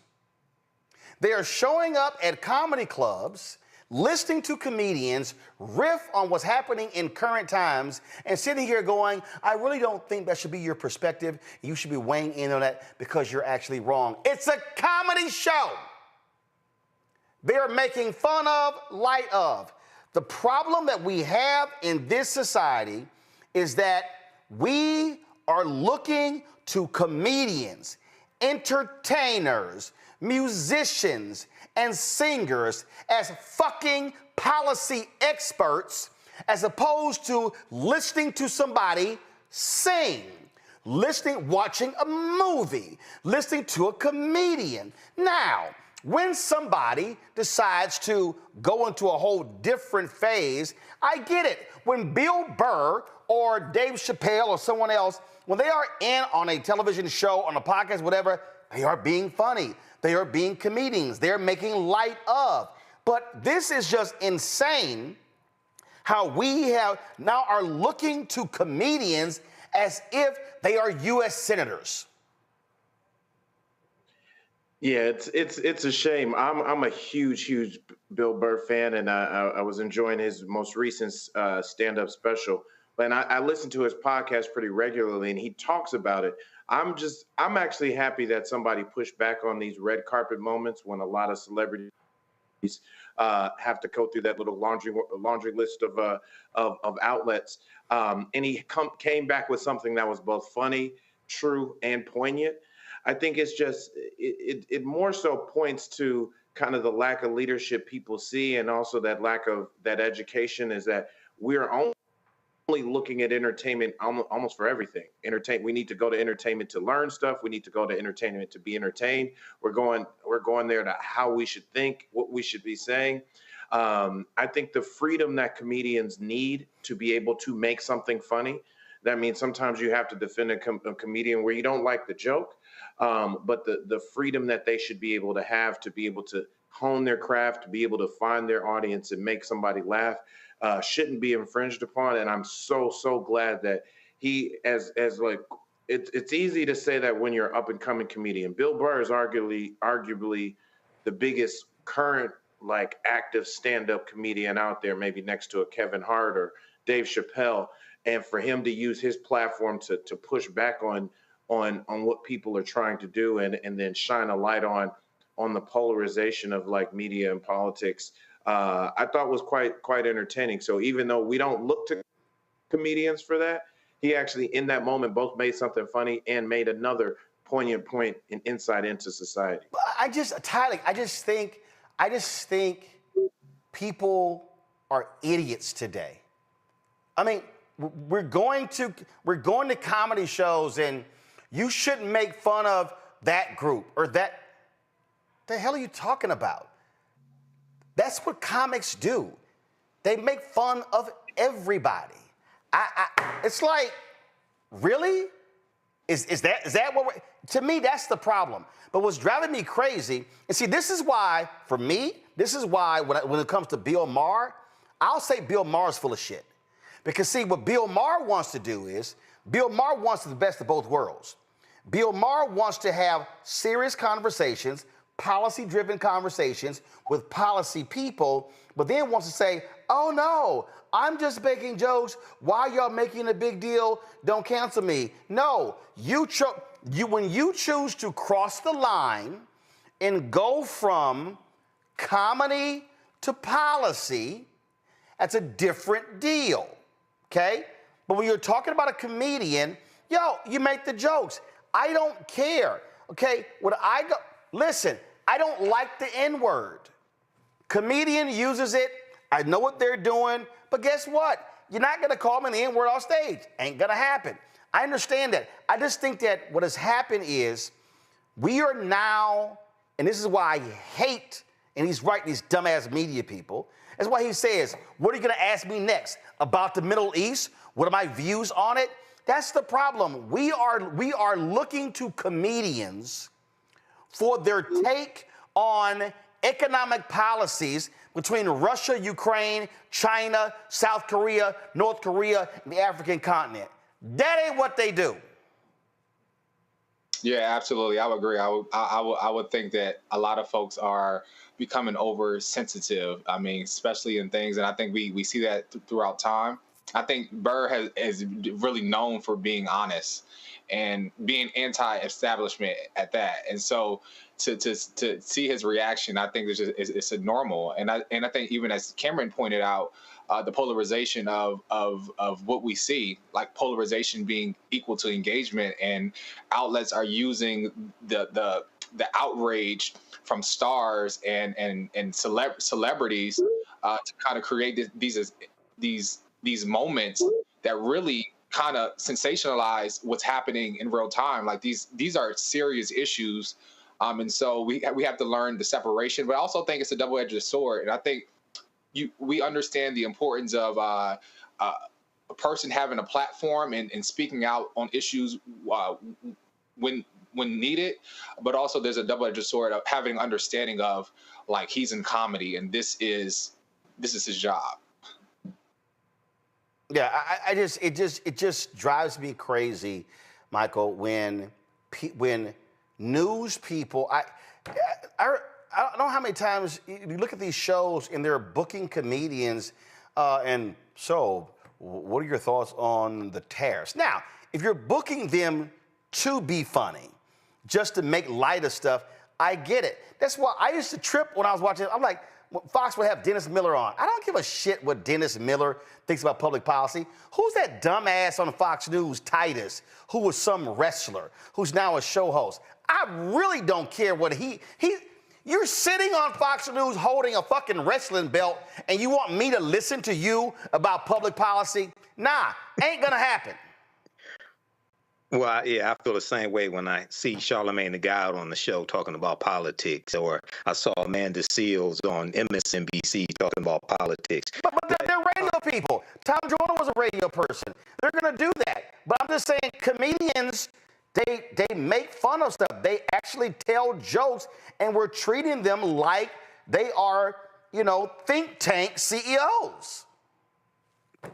Well, 9 times out of 10, that may be the case, but looking at this piece from Huffington Post, it appears that the reporter was asking Bill Burr about comments he made on his December 9th, 2024 podcast, not his comedy show, but his actual podcast. Right, but even in their podcast, they're cracking jokes. Yeah, but if you do this on, if you put this out, this is on his YouTube channel, because I just looked at this. So he said, quote, none of these news programs are talking about the incredible lack of empathy from the general public about this because of how these insurance companies treat people when they are at their most vulnerable.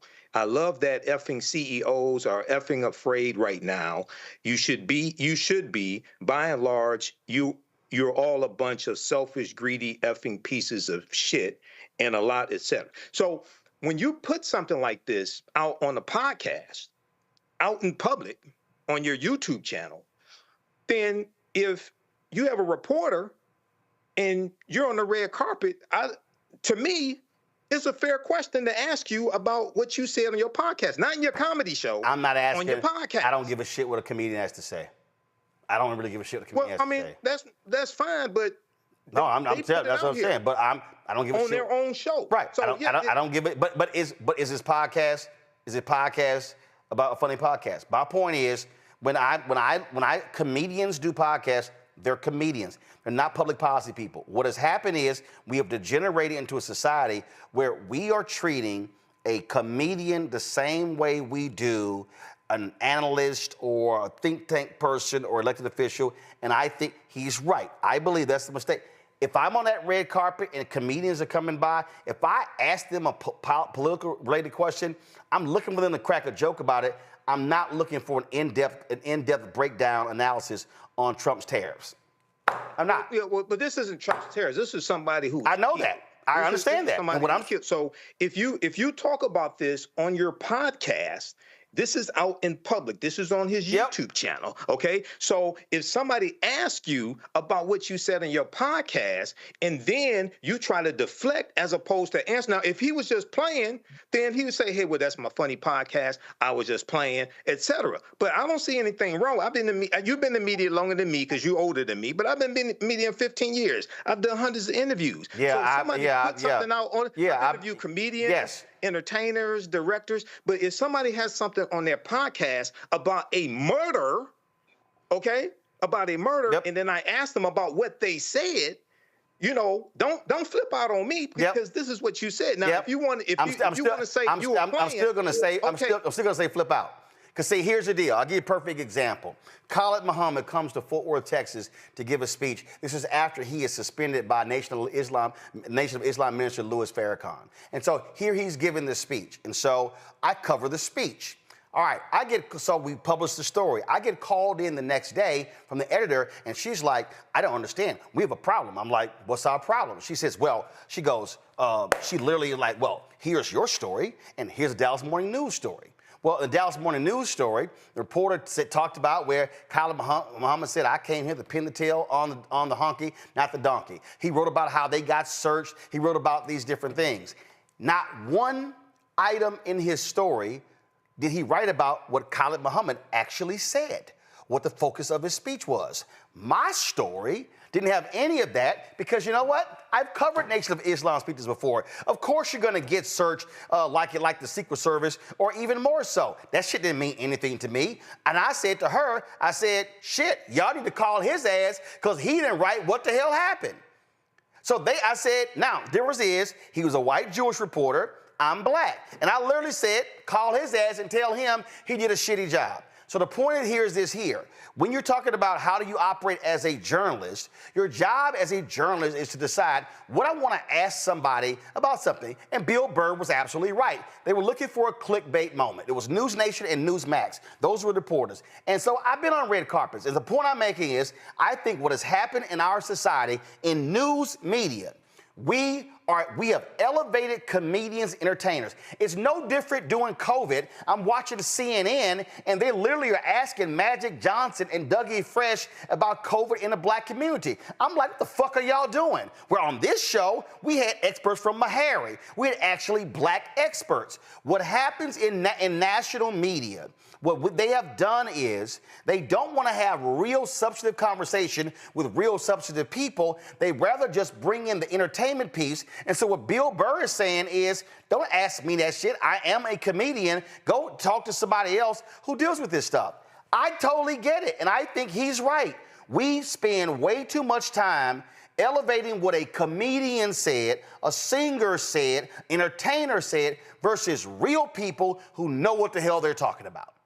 Okay, so in response to that, if that is the position that comedians who put out a podcast don't care, who talk about a murder on their podcast don't care, because listen to this, it doesn't sound like he was joking. So if you don't want a reporter to ask you about what you said on your podcast and it doesn't appear that you're joking, maybe you should stay in your own lane and just tell jokes and don't deal with politics. Nope, guess what he did?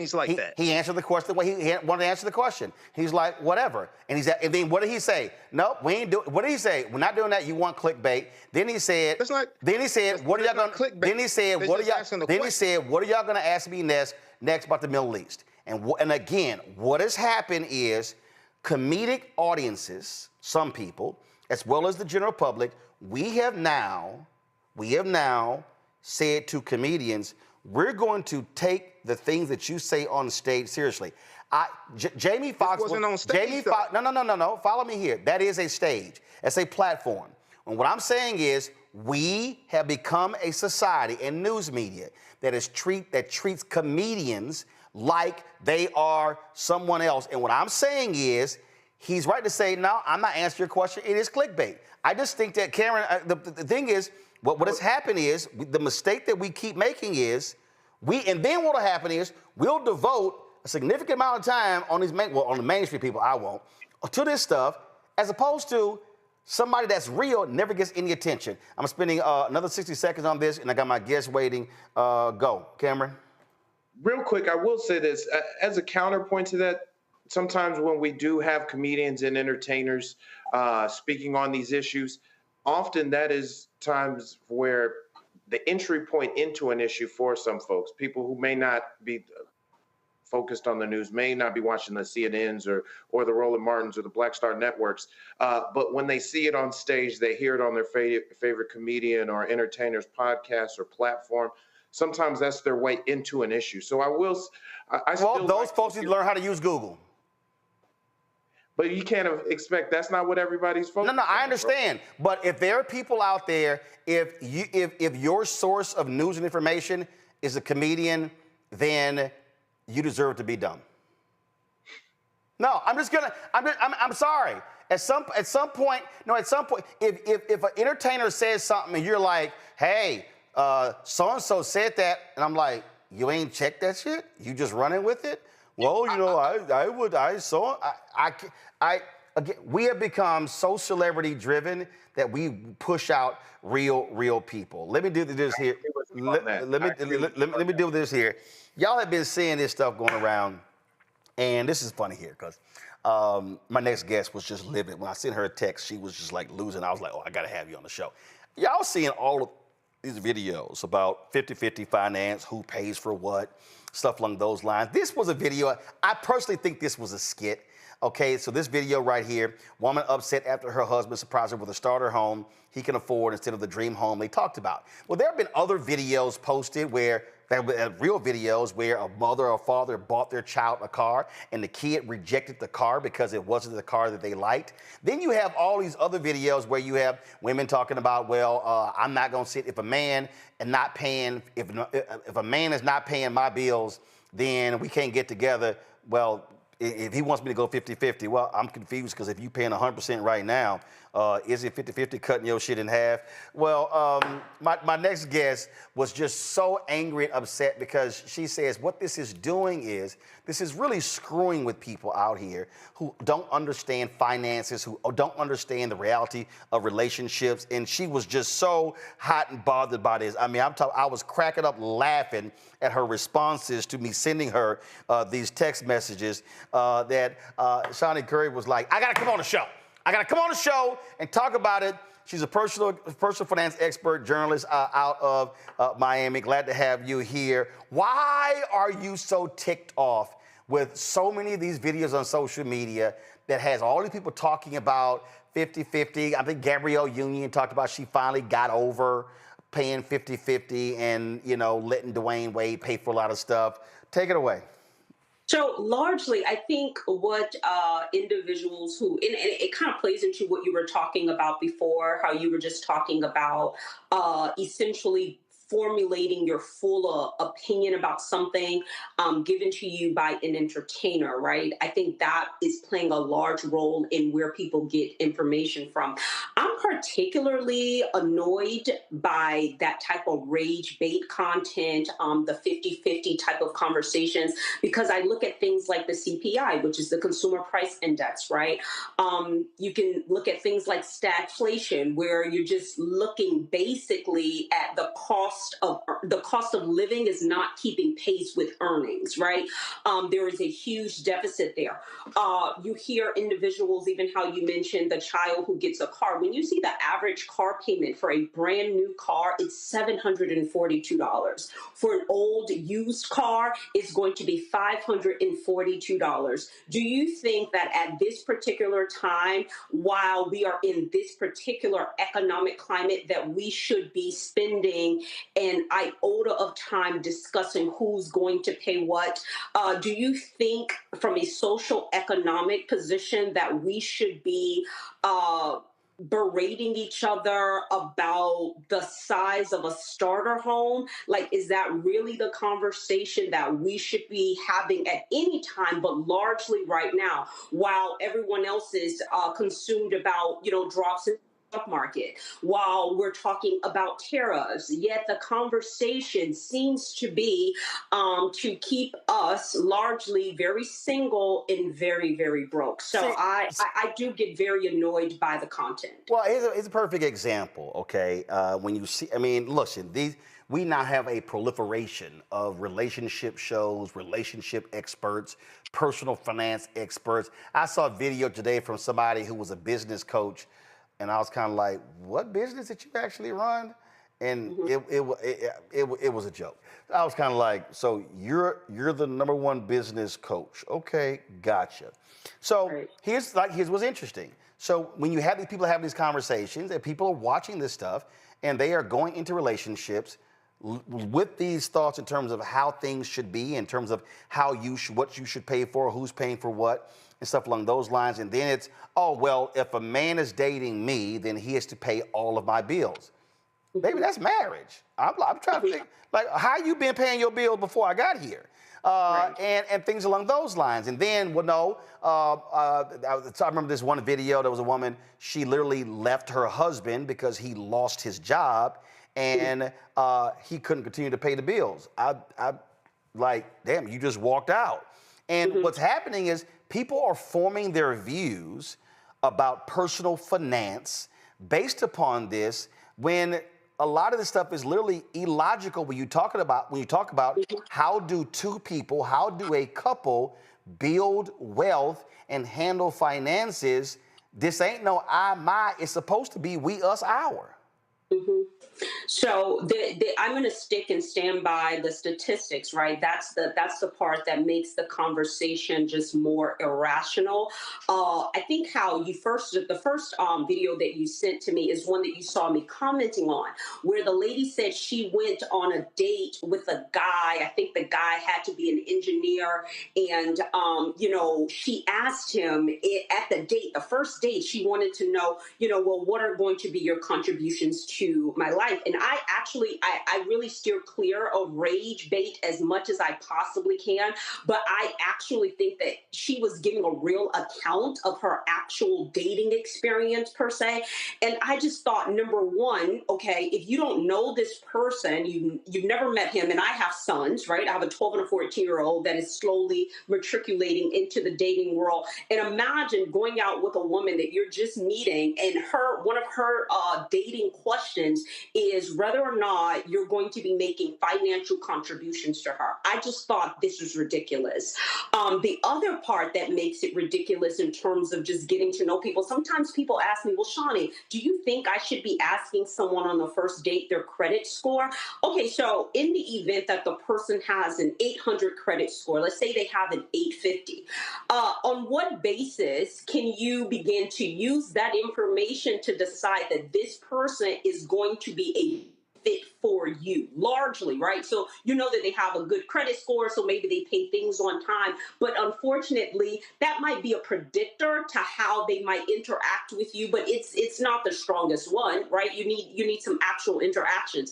Also, just because, couples, right, is large how our predecessors were able to even build wealth through home ownership. So when you're looking at the average income, and this is from the statistics, Bureau and Labor Statistics, right? $62,000 is what the average American brings in. I didn't break down the social economics as it relates to race, but typically, just because of the amount of institutionalized racism, typically is just going to be lower than what the typical standard is. So when you look at the average income for now that's for an individual.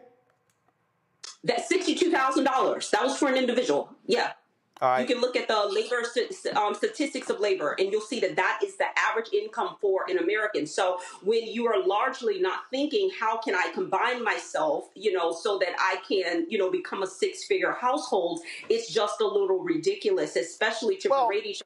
A lot of the content is rage bait, which I also think is very, very harmful because when you're watching and you're becoming emotional about experiences that are not actually happening, and then you're taking that concept into relationships. There's also the conversation where people continue to themselves as the prize, right? I also think that is just an injustice to begin to attach to yourself like as the prize, like as if the other person is gaining something so strongly, and then you're at a total loss and your buy-in is so great. Largely, I think in a relationship that there's going to be some level of equilibrium. Depending on who's the prize, maybe it's your birthday or something. I'm not really sure largely on how those opinions get formed, but that is the type of rage bait. That is the type of content that we are being fed, this hyper independence at a time where we need to be focused on multi-generational wealth more than ever. We need to be buying property together. We need to take some conflict resolution classes, read some books so that we can live together. There's some other statistics that support that individuals, couples, families are now living with their families. So what that means is mom, dad is living with grandma and their two children, right? Typically they're renting. That conversation needs to move over to them owning so that they can live into that house for a period of time, maybe about 3 years, and then they can move into house hacking, pull some equity out of the property. I'd like to see more conversations like that as opposed to the rage bait content. It's just not functional. So you just said something that, here's a perfect example. I'm going to go to the panel after this with questions. Perfect example, okay? So when you see all these conversations, it's, the man, he got to pay for all of this. He got to pay for all of this. He's got to cover all of the bills. And then it's like, well, my account and all this nonsense. My sister, the oldest sister, she was talking about when they went to go buy a house, and the guy goes, oh, this is great. With your two incomes, y'all can get this level house. And I think it was like $400,000 or $500,000. My sister was like, pump the brakes, player. She said, we gonna buy a house based upon one income. So if anything happens with the other income, we good. But the other thing there was, we're gonna buy a house with one income, and we're gonna sit here and save as much of your income and save, invest as possible, as opposed to this idea of your money, my money. And when you talk about this rage content, I think what it's doing is it's causing people to bring a single perspective into marriage, which is supposed to be we, us, our. John Hope Brown was on Cam Newton's podcast where he said, marriage is not addition. Marriage is multiplication. He said, it ain't 2 + 2 = 4. He said it's 2 + 2 = 12. He said, you need a partner who can help you multiply your income. And so when you see a lot of these videos, these people have no idea. So this whole, again, well, I'm gonna pay these bills, you're gonna pay these bills, as opposed to, no, what's gonna happen is we're gonna look at what we are making together, what's gonna be our lifestyle, what do we wanna save and invest, so when we hit 50, 55, 60, we don't necessarily have to work, because over the last 20, 25, 30 years, if you got married that young, then that's what you've done. You've not just spent all your money and you've lived a single life while married. Right. There's also this other statistic that should play in your mind when you're looking at this type of rage bait type of content. Even when it's even real, it's still kind of rage baity in terms of just keeping you dollar delusional and constantly being financially distracted, is the loneliness study. That would be a really good study to look at. 1 in 3 Americans are lonely, right? So when you continue to feed into this rage bait content and think that it's actually reality, and this is the way that you should be forming relationships financially, in the long term, it's just not working for individuals. I also looked really closely at that particular statistic when it got into loneliness. It was also centered within the space of income. So those that was locked into that average income of $62,000, they were more likely to be lonely at 79%, citing their loneliness. So overall, this particular content, whether it's being rage bait or it's actuality, it's not functional. In my everyday life, where I have been working in the arena of personal finance for the last 15 years, that's not what I'm seeing. Here's what I'm actually seeing. Just this week alone, I was working with one of my clients. Both of the individuals are educators, so maybe you got an income of about $50,000 each individual, right? Currently, the wife is now going to be taking on all of the expenses in the household so that the husband can go to medical school. Hold on, hold on. I want you to just run past. You just said so the husband's going to go to medical school. The husband is in medical school. He's currently enrolled. He's been there since January. So largely our conversation is about, Shawnee, how am I going to maintain the amount of debt that I'm taking on? Hold up before you go there. Wait, before you go there. But you said the wife is going to be paying all of the bills. Yes, she is. Mm-hmm. Now, to your point about that rage bait content, Lord, these folk will be going crazy if they said that. Now explain why you, sitting down with this couple, why they made that decision for her to say, I'm gonna use my money I made to pay all the bills while you do this. Right. So largely they were just seeing where they were locked in economically. Both of them are educators. So I guess they were starting to feel like, hey, this is all we can do. This is going to be the max in terms of income. And if they're going to pick up more student loan debt, it would make sure that if they're going to pick up more debt, that it's also going to be an indicator of higher income. That's not the only one. I also have, and this one is even more so, it's like step out of this, financial facade and step into reality where my clients are actually working together. I have an engineer, the wife is the engineer, the husband is an attorney. They were right at the brink of getting a divorce because one of the things that we lack within our community, because we have so much post-traumatic stress from institutionalized racism, and then we don't know how to completely wash ourselves of our childhood. So all of those intersectors come in, and then we have an issue when it comes to marriage. But these two individuals, engineer, as well as an attorney, right at the brink of getting a divorce. They had already spent $10,000 separately, and they have not even made it to the divorce proceedings. This is just what's happening in the mediation back and forth with the attorneys. At some point, I meet with the wife because she is looking at the amount of debt that she's coming into. I said strongly, right? If you're looking at the amount that you are spending, this is before you get a divorce.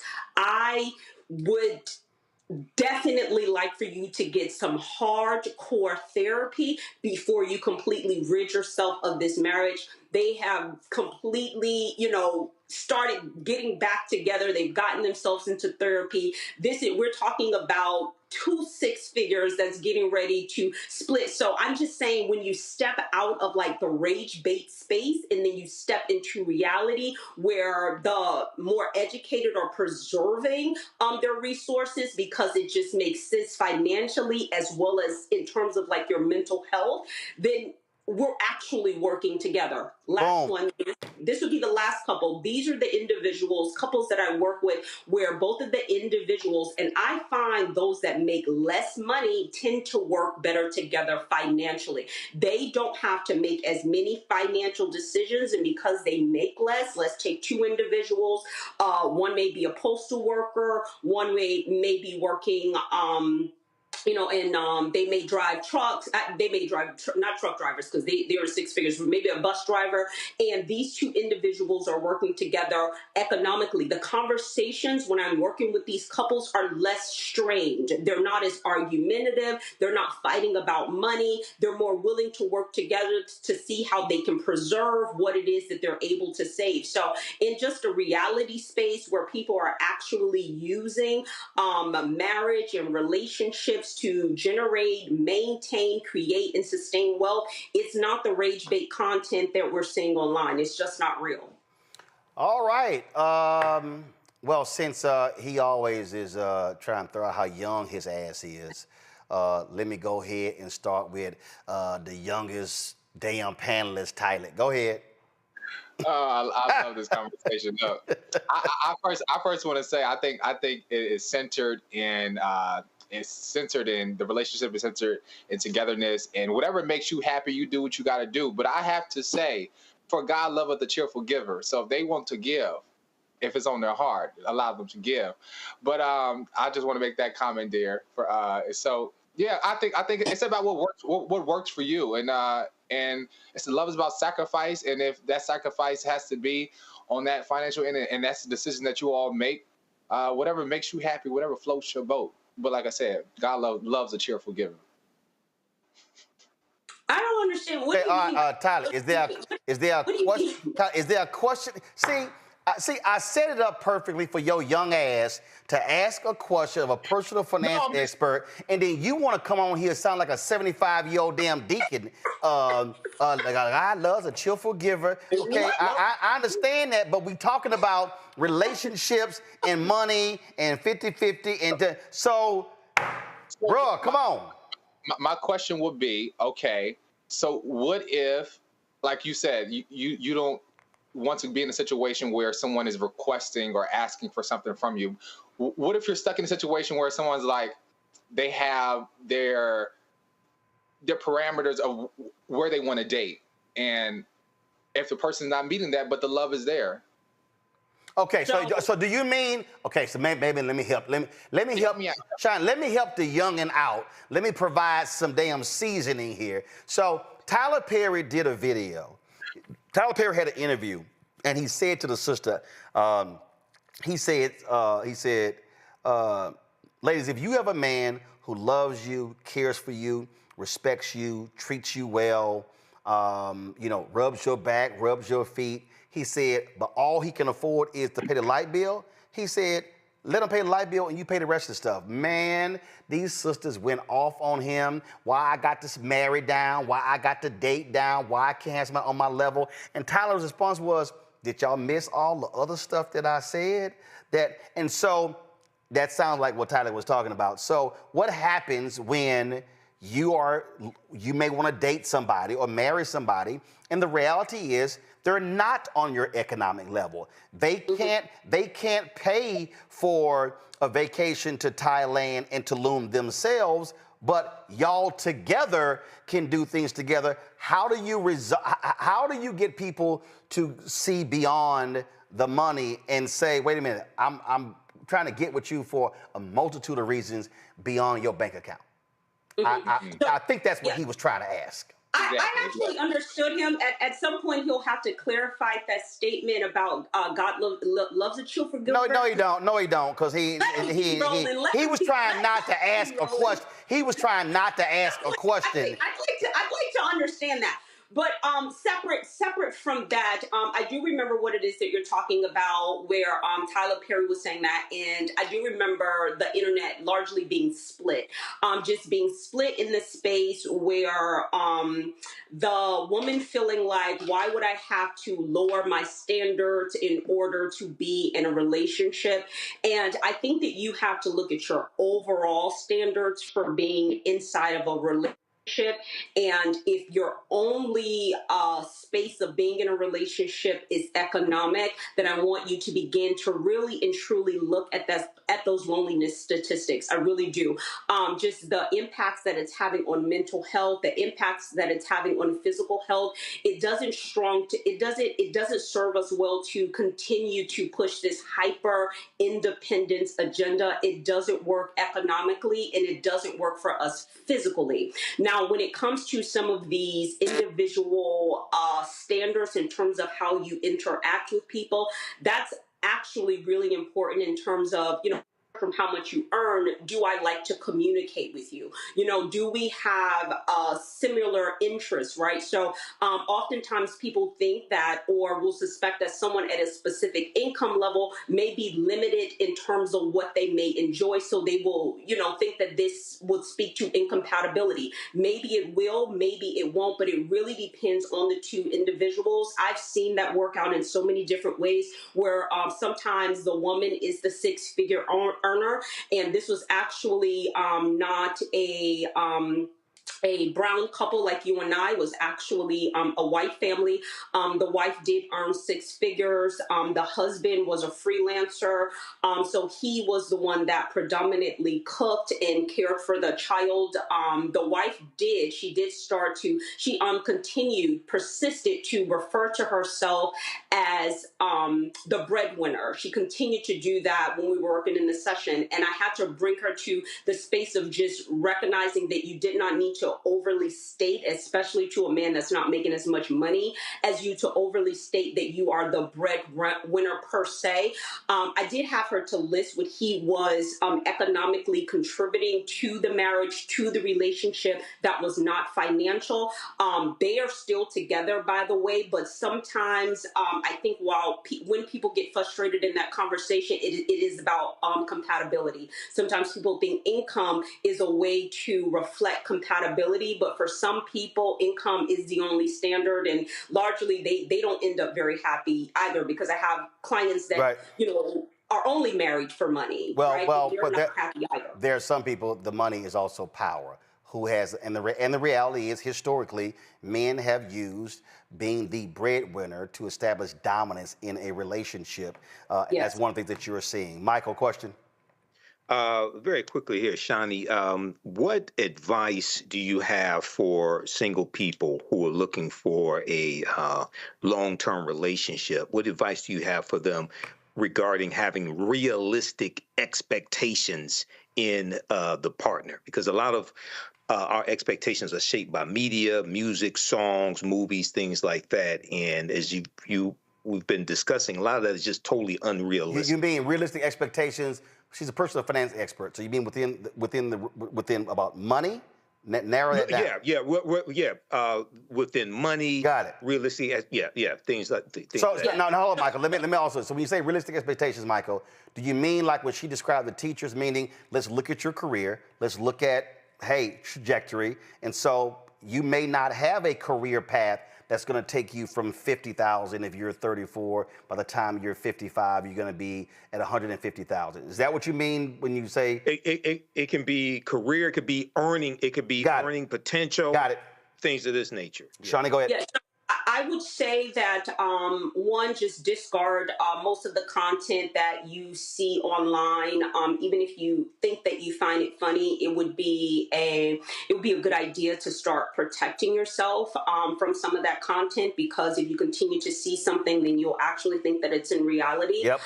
I think that it's really good for you to spend time with individuals within your family that are actually in a healthy relationship. I never said a perfect relationship, but I said a healthy relationship. I was surrounded around marriage, so it's a really just like a kind of standard within the space that I lived. My social economics, I would say probably the average income within that particular neighborhood was maybe about $45,000, and then we're talking maybe about 20 something years ago when I was inside of those particular neighborhoods. But I remember seeing families. And I remember seeing homeowners. So those that are single, I would say that you need to have conversations with individuals that are actually married, and get them to be vulnerable about the things that have worked really well and the things that have worked really poorly. Get them to start talking about assets, right? Get them to start opening up those IUL a lot online. Get to start looking at that and say, can you explain this to me? Why do you have this for your wife? A lot of my clients come to me, and and the men that work with me, they care about their wives. So when I'm online, it feels very shocking to me, right? My clients are often coming to me, Shani, how much would it cost for me to get the max amount of insurance so if something happens to me, my wife doesn't have this as a challenge? So online is not really the best place to get information about relationships, just because I'm looking at individuals that are single, individuals that are married, and they're making decisions and they're making it work. I don't know why they're pushing that agenda online. Cameron, when eggs are $8. Cameron. Thank you for this insight. I wanted to go somewhere a little different. There was a recent article that came out talking about how currently there are actually more African-American women, more non-Black men and more non-Black people at Howard University and in our HBCUs than there are actually African-American men. And we've seen how Black women are some of the I think the most educated class, and we understand like a lot of times that education has a correlation to earning potential, finances as that goes. So it feels like we're on a trajectory where we're actually going to have more men, especially on Black men, who are going to be consistently in this generation and generations moving forward, probably less educated and therefore probably earning less than women. How do we combat that, or how do we either, whether it's reset financial expectations, because that online narrative, I think, continues to push forward. And as a person like myself, I'm still single, but a lot of healthy marriages in my family. So I fully believe in that, and knowing a lot of none of my family married for money, but now as we go into that, right, you can see that that we're actually, it could get worse, not better, in terms of like the unrealistic or unmatched expectations financially that women may have of men in the pool of men that are available, at least here in the States. Mm-hmm. Go ahead. Yeah, so I can tell you that in terms of like the unrealistic expectations, just like that one video that brought us to this conversation, Roland, where the young lady was talking about she was dating an engineer, and if he's not going to be willing to at least start telling her how much he's going to be contributing to her life, on date number one, right?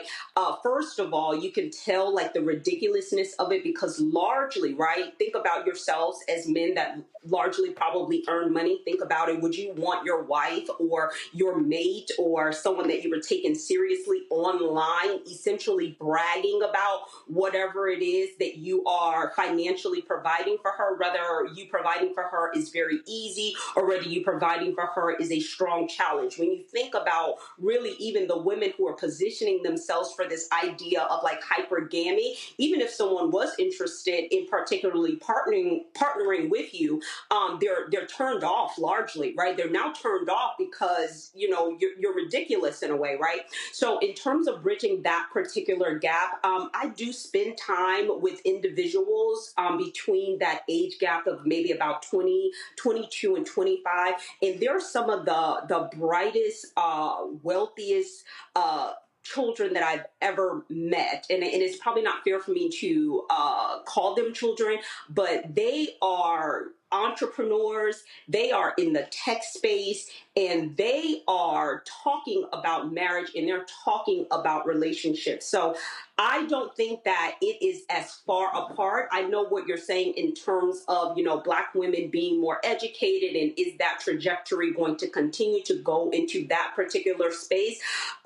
With the younger generation, I'm seeing way more higher earnings because largely they are in careers where they are not playing around. That is the generation that is not going to college just to say they got a degree. Those individuals going to college, they're coming out as engineers, they're coming out as doctors, they are coming out with those tech jobs, and they are creating income. So they're not really messing around.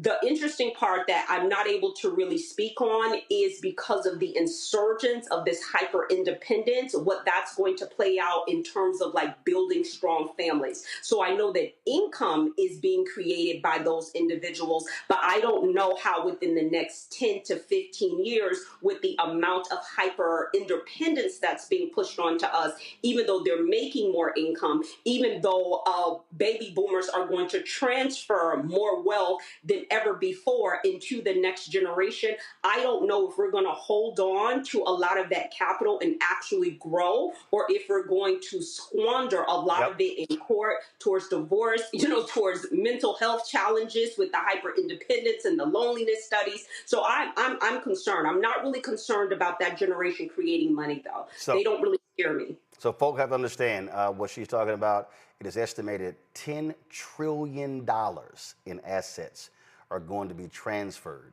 Now, that's mostly a lot of white folks. But the point is, $10 trillion. You're going to have people who own businesses that their kids are not going to want to run. You're going to have folk who may squander that money as well. And so it's a lot that we have to think about when you start talking about money. Shani, if folks want to reach you, where do they go? You can find me on all social media space under Shani Curry, just like the spice. And thank you so much, Roland, for giving me the opportunity to talk about personal finances as it relates to relationships, because it's a family, it's a marriage. And that's how we create more wealth, through strengthening our ability to resolve conflict, repair, and make some money together. And by the way, when she talk about that money's going to be gone, when they divorce, them attorneys going to get all that dough. So, that's saying is either the attorneys, or you're going to need single people spending more money. What are you going to do? You're going to take it to Thailand. What is your sustainability plan? But actually, I think what they're going to do is they're going to take it to not Thailand, but they're going to go to Thailand, and so they can be cheerful givers.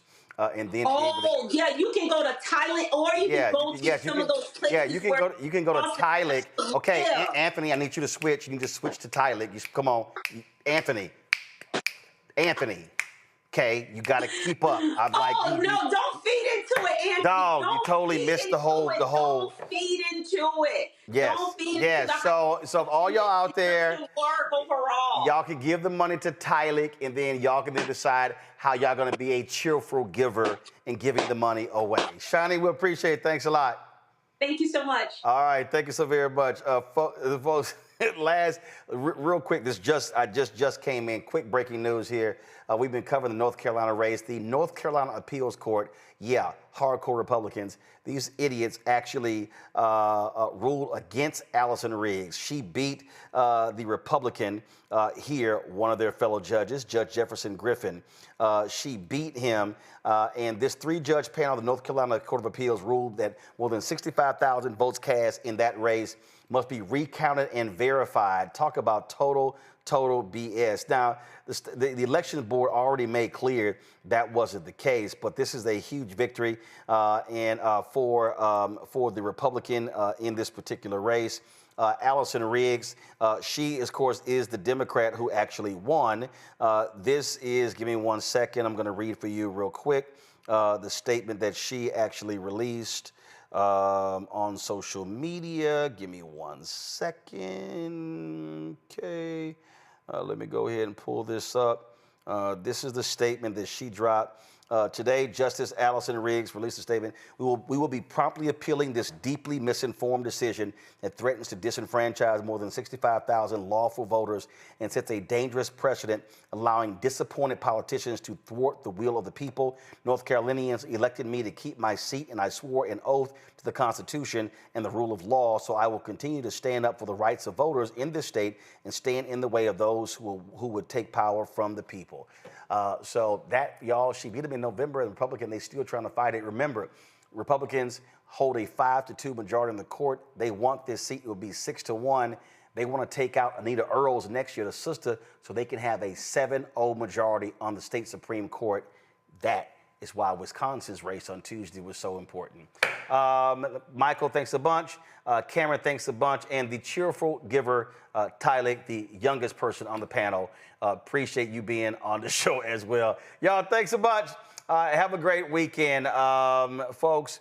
We're about to close it out, but coming up at the end of the show, we're going to be airing April 4th, 1968. I talked to, over the years, a number of people who worked with Dr. King, who marched with Dr. King, who were close to him, and they all gave me their accounts of what they went through, what they felt, what they experienced on April 4th, 1968, the day he was assassinated in Memphis, Tennessee. Zerdona Clayton, Ambassador Andrew Young, Reverend Jesse Jackson Sr., John Lewis, Eleanor Holmes Norton, a number of people, and so it's a fascinating conversation, and especially Zerdona Clayton, who talked, I mean, just unbelievable, talking about the days after her being in that bedroom with Coretta Scott King, taking calls from world leaders. And so it's a fascinating conversation. You're not going to find this anywhere else. Nobody else has this conversation. This is, pull the graphic up, folks. We call this special April 4th. April 4th, no, guys, the graphic. That's not the other graphic. It's right there in remote one. The one in remote one. Okay, April 4th, 1968. The graphic, that's the special. And so we're going to have that for you in just 1 second. Don't forget, support the work that we do. Join our Bring the Funk fan club. You can contribute via Cash App. Use the Stripe QR code. It's right here. Go to blackstarnetwork.com. Send your checking money order. Make it out to Roland Martin Unfiltered. P.O. Box 57196, Washington, D.C. 20037-0196. PayPal, R Martin Unfiltered. Venmo, RM Unfiltered. Zelle, Roland at RolandSMartin.com. Roland at RolandMartinUnfiltered.com.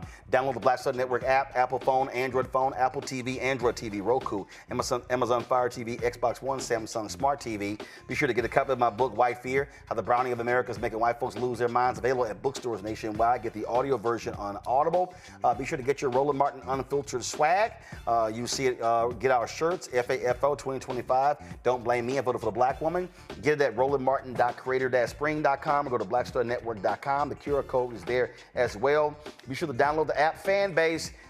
You can get that. Support this social media app, black owned. If you want to be one of the investors, get more information at startengine.com/fanbase. Folks, here's April 4th, 1968. April 4th, 1968 will always be remembered as a day of infamy in America and the world. It was on that day at 6:01 p.m. Central Standard Time, a shot rang out, assassinating the Reverend Dr. Martin Luther King Jr. as he stood on the balcony at the Lorraine Motel in Memphis, Tennessee. He died on the spot, later pronounced dead at a Memphis hospital. Riots broke out all across America. People were shocked and stunned. And so to this day, we still remember what happened on that fateful day when the dream was killed. I've had that opportunity to meet and talk with a number of people who work with Dr. King. And they shared their thoughts and reflections on him, his life, his commitment to nonviolence, to African Americans, to peace, but also to economic prosperity for our people. And in those conversations, I asked many of them about that day, where they were, what they were doing, and what they remembered. Here are their stories.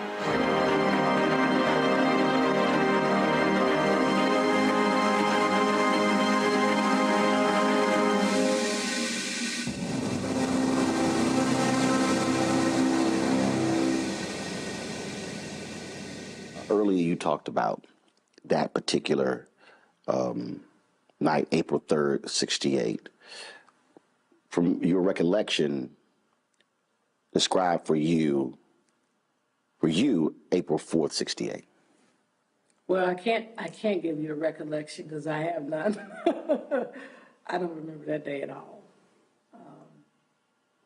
The day I remember is the funeral. And what I remember about the funeral is that lights, cameras everywhere, and it was hot. And I was on my mother's lap. I was a little restless. And during the middle of the service, they end up playing the piece where my father talks about his own eulogy at the end of the Drum Major Instinct sermon that he had delivered February 4th, 1968 at Ebenezer. Now, here is the thing. A few days before, when my mother was preparing me, and this is the part that I'm told, when she was preparing me to see my father laid out in the casket, she told me, when you see your father, first of all, your father is going on to live with God. He's, a spirit. And when you see him, he won't be able to talk to you. Because she knew that whenever Daddy came home, I used to run up in his arms and we had this kissing game. Now, I do remember the kissing game. Mm-hmm. She didn't tell me about that. And so here at the funeral, suddenly, here's Daddy's voice. And she didn't realize that she had told me, he won't be able to talk to you anymore.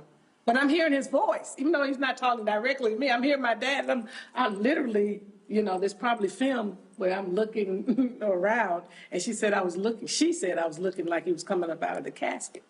That was very confusing for me that day. And then I do remember, I don't remember going out of the church. Yes, I do. I remember the casket going by. We get out of the church. And then I fall asleep along the route that we walk from Ebenezer to Morehouse. I wake up at Morehouse, and your kids are just strange, the things we notice. So I'm looking up at the stage, and it just looked like something was not angled right. It was like something was crooked, and that's all I remember. I don't remember speeches. I just remember my dad's voice at the actual funeral. I don't think anybody can comprehend what your life was like and that of your sister and your brothers and your mother in the years afterwards. Because this huge figure, who for you is Daddy, but for the rest of the world is this icon. Talk about that, having to go forward and he's not there. Yeah. Well, it was tough for all of us in different ways. For me, it was the incessant drive of looking for another daddy. It's like, can they be my daddy? So we had these photographers that were around a lot. And when I think about it now, it's like paparazzi. Mm-hmm. Growing up, we had a lot of photographers around, but we had some after. And I can't remember if it was Flip Schulte or someone else. But at one point I said, can he be my dad? Because they were around so much. And it's interesting because kids don't really register color the same way that we do as adults. So that was one thing. I was looking for Daddy. Uncle Andy became, like a surrogate father to all of us. He was actually the only one who stayed around, really, out of everybody. Consistently came by to see us and everything. And then there was another gentleman, Bob Green. I don't know if you know Dr. Robert Green, who was an educator, worked in the movement in the latter stages. but they came around a lot. The other thing for me is that initially I was fearful that something would happen to my mom. So in the initial stage, I was like, please don't go. Because when she would leave to go out of the house, out of town especially, I didn't know she would come back. So, we had that kind of trauma. And my journey was probably totally different from everybody else's because they had, including Dexter, they had an opportunity to spend time with Daddy on the road doing some of the work. Dexter got to go with him to tour some areas of Mississippi. Martin and Yolanda, Martin went with him there as well, but Martin and Yolanda got to go on a couple of marches or so. I didn't do anything. So I'm the child that is clueless as to whatever has taken place. So I'm trying to sort all of this out, and my mom is trying to hold it all together. Mm-hmm. And I don't know this personally, but what she shared, even in her recent book that was published, My Life, My Love, My Legacy, she talked about trying to pull it together coming out of that room because of that void, that emptiness. And Martin was in the bed right there next to her. And she had to do what she needed to do in that room before she emerged because she had to go into mommy role. She had to go into carrying the legacy role, building the King Center and all the work that she was doing. And I never saw my mother really cry. She was just this strong figure. But she helped to try to translate all of this for us and help us understand that our father made an important sacrifice for all humankind. And I think that's what helped us ultimately, because I went through my cycle of hating, anger, and still struggle a little bit with the anger. But I think because of the things she taught us along the way and that she modeled, it kept us. Because, what we went through, and then my uncle the next year, being found in his pool mysteriously, and he didn't drown, no water in his lungs. He was there when Daddy was assassinated, so we're thinking something's connected. According to, the accounts of Alvita and the brothers that Vita heard him say, I know you know something about my brother's. No, she heard her father say, I think she said, I know you know something, or that somebody said, I'm coming after you. Or, he said, I'm coming after you or something. I can't remember. I don't want to get it wrong. But the point is that he was mysteriously found in his pool. Then my grandmother gets shot. Right. So we're dealing with, for me, in a matter of 6 years as a child, I'm trying to sort through all of this. So by 11 years old, Dad is assassinated. Uncle's killed. Grandmother's killed. In 6 years. In 6 years as a child. So I couldn't figure all of this out. And I didn't talk a lot as a kid. So you can imagine I'm holding all of this in. And my mother did in the early stages brought a psychologist in, a psychiatrist actually, just to check on us to see if we were okay. And they felt that we were okay. The problem is they didn't come consistently. And so we're carrying this stuff, processing this stuff. PTSD. Yeah, and we're being taught about love, about forgiveness. We're being taught by our grandfather, be thankful for what you have left when you gathered the family together. So, I've had a lot of processing to do in my adulthood because we just kept moving. Mama kept us focused on the work, the importance of serving and giving. I tell people to this day, not only with anger, but I'm still trying as we approach his 50th anniversary of his assassination. I've had a lot of emotional moments. It's almost like I'm not reliving. It's like, to a certain extent, I'm going through it fresh because I didn't get a chance as a child to really go through it in a way that I could process different stuff. And so for me, one of the biggest things that I've been dealing with throughout various seasons of my life is having to share my parents with the world. That's just been tough. And going back through the cycle of, wow, I didn't even get a chance to spend that mommy-daughter time. My mother, because it was not just my dad's loss. I lost, because my mom was she worked within the movement, had a critical role, advising him, doing freedom concerts to raise money for the SCLC, was a part of the peace movement herself before he even spoke out against Vietnam War. But she was there for my first 5 years. And then suddenly, my extracurricular activities seldom came. And so I'm having to process all of this now. And here's the assassination coming up because it brings all that back up. That daddy was assassinated. Mommy had to shift. Everything associated with that. Having to do this publicly all the time, and it's tough. It is tough. For you,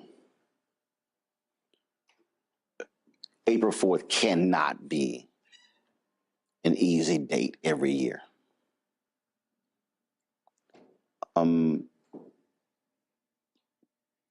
How do you deal with that?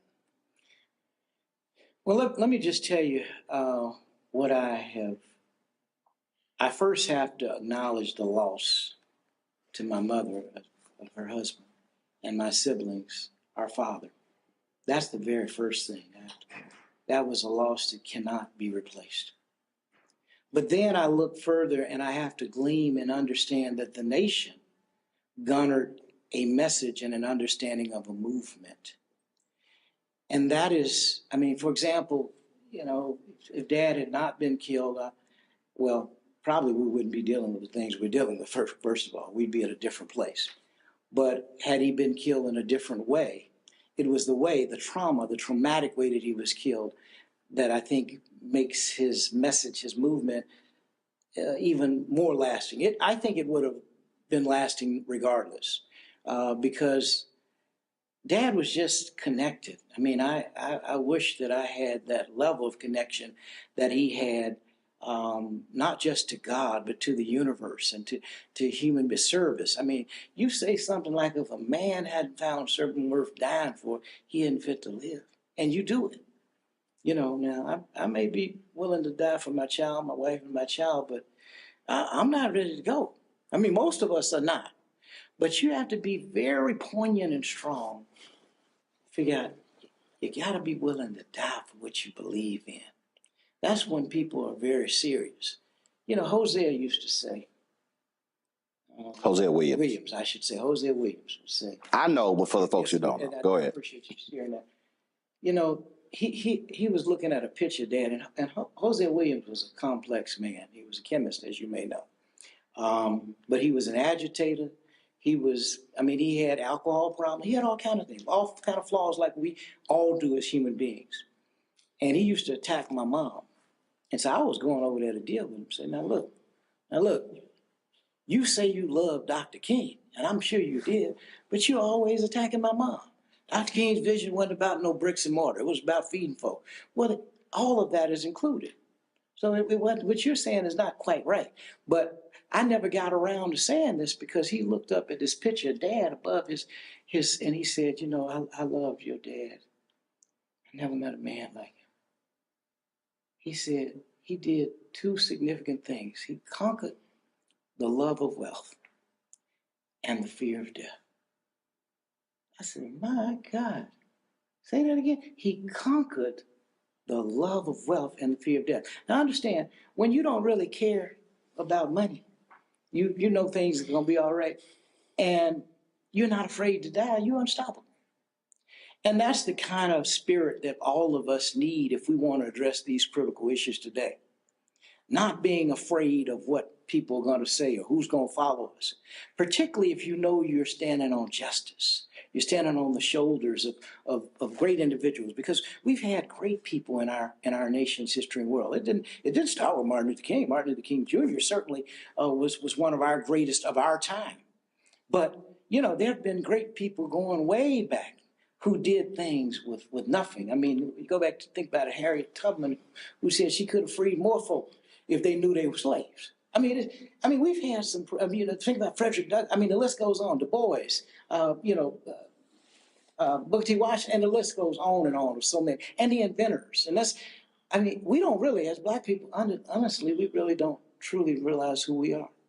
We don't realize we were kings and queens and that civilization began on the African continent. Most of us don't realize that because we're taught negatively.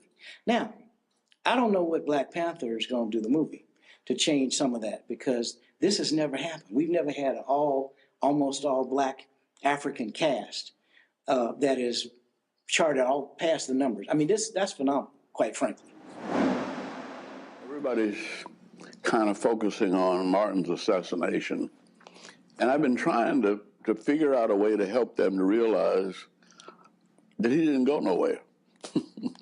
That his body was buried, but his spirit is more alive now in more ways than any of us can ever imagine. And I think I say that there's nothing that I've done that I did on my own. But that's the view we held about death. He was never nervous about dying. In fact, he almost put you into dozens talking about your death. And he made us laugh at death to keep from getting nervous. And he said, look, you're gonna die. Death is the ultimate democracy. And you got nothing to say about when you die, how you die, where you die. The only decision you have is what is it you give your life for. And you can do that any day and every day because you know not the day nor the hour. And then he'd switch gears and say, but if your time comes, I know how sorry and trifling you are, but I think on my good day, I could even preach you into heaven. And he would start preaching your sermon, your eulogy, bringing up every trifling, ignorant, sinful thing that he could think of and asking the Lord to forgive you and let me in. And he made us laugh at death. And I came back to the motel and they'd been eating catfish and, telling lies, and everybody was feeling, this was the happiest I had seen him in years, because his brother was there, all of his friends were there practically, and, preachers know how to have fun when they get together. And, preachers have fun like preachers have fun. Can't nobody else imitate that or understand it, because, they're signifying with each other in Bible verses and all that kind of stuff. And, they have their own language. And so I stumbled into one of those sessions, and, he said, where have you been? I said, I've been called. You haven't called me all day long. Don't you know I'm the head of this movement? You got to report to me. You think you get... I said, hold on, wait a minute. You talking back to me? I said, look, are you... y'all, what have y'all been doing in here? See? And then he picked up the pillow and he threw the pillow. Well, I threw it back. See? And that was like the beginning of a free-for-all. And everybody grabbed pillows and they all beat me up. See? Well, it was fun. But then somebody Billy Kyles knocks on the door and said, my wife is cooking dinner for y'all. And she's waiting, and she's got it all set up on the table. And so he said, well, let me go put on my shirt and tie. And he went upstairs and put on his coat, shirt and tie. And he'd just come out, and I said, look, it's still cool, you better get your top coat. And it was almost as though he was saying, I don't need a coat. And he sort of raised his head like he was testing the weather. And then shot rang out.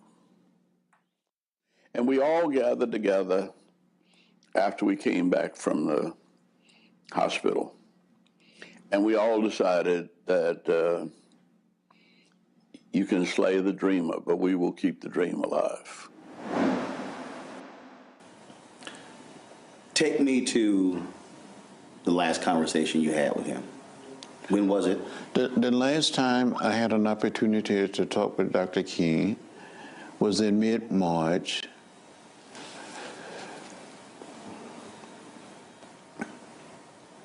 Just before he went to Memphis. It was at Pasca's hotel, a restaurant. He had been meeting with a group of rank and file members of organization working with low-income or poor people. They were black, white, Latino, Asian American, and Native American. Because he wanted the Poor People's Campaign to look like America. And he kept saying, I will see you in Washington. And he never made it to Washington. The night that he was assassinated, that evening, I was in Indianapolis, Indiana, campaigning with Robert Kennedy, working toward his nomination, the Democratic nomination for president. And when I heard that Dr. King had been shot, I didn't know his condition. When Robert Kennedy came to speak, he said, we have some sad news tonight that Martin Luther King Jr. had been assassinated in Memphis, Tennessee. So prior to him saying that, you didn't realize it. So when that audience found out, that's when you found out. That's right. When the audience heard the message, I heard it at the same time. And I cried. And I said to myself, well, we still have Bobby. So I went back to Atlanta and helped in preparation for the funeral and stayed there for about 2 weeks. I got back in the campaign and went to Portland, Oregon, and with Robert Kennedy. And then I went on to Los Angeles.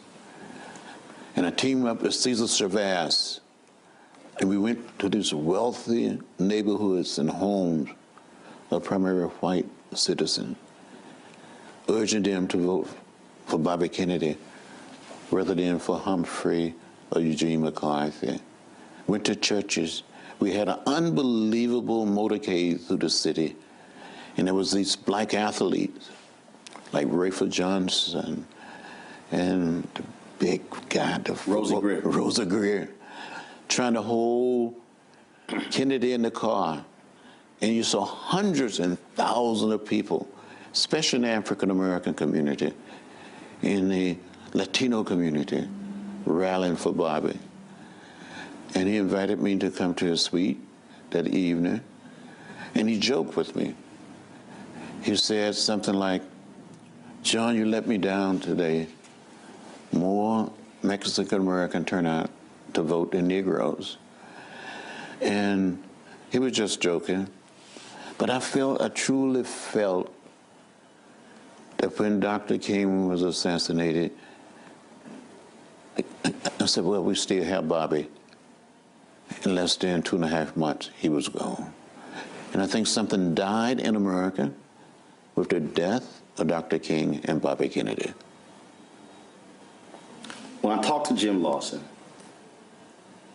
I said, in the aftermath of Dr. King's death, what did you do? He said, we went back to work. He said, we had work to do. He said he did not grieve until July. He said that's when he just broke down.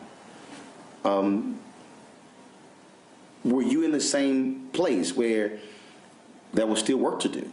That there was no time to feel sorry and to mourn? Well, we were caught up in the moment. It's you had to continue to work. We had a major national election coming up, so I didn't mourn that much. But every single day, I thought about Dr. King. Matter of fact, I went back to Atlanta between the campaigning effort and trying to support others. And my doctor said, you need to rest, and made it possible for me to go to the hospital and just rest for about 2 weeks. And then I got back on the road, supporting local candidates, trying to get people registered, turn people out to vote. Became a delegate to the Democratic Convention. I was a junior bond. We were supporter. We were challenging the Lester Maddox delegation of Georgia. And I had a half a vote in the convention. And I voted for Ted Kennedy in honor of Bobby Kennedy.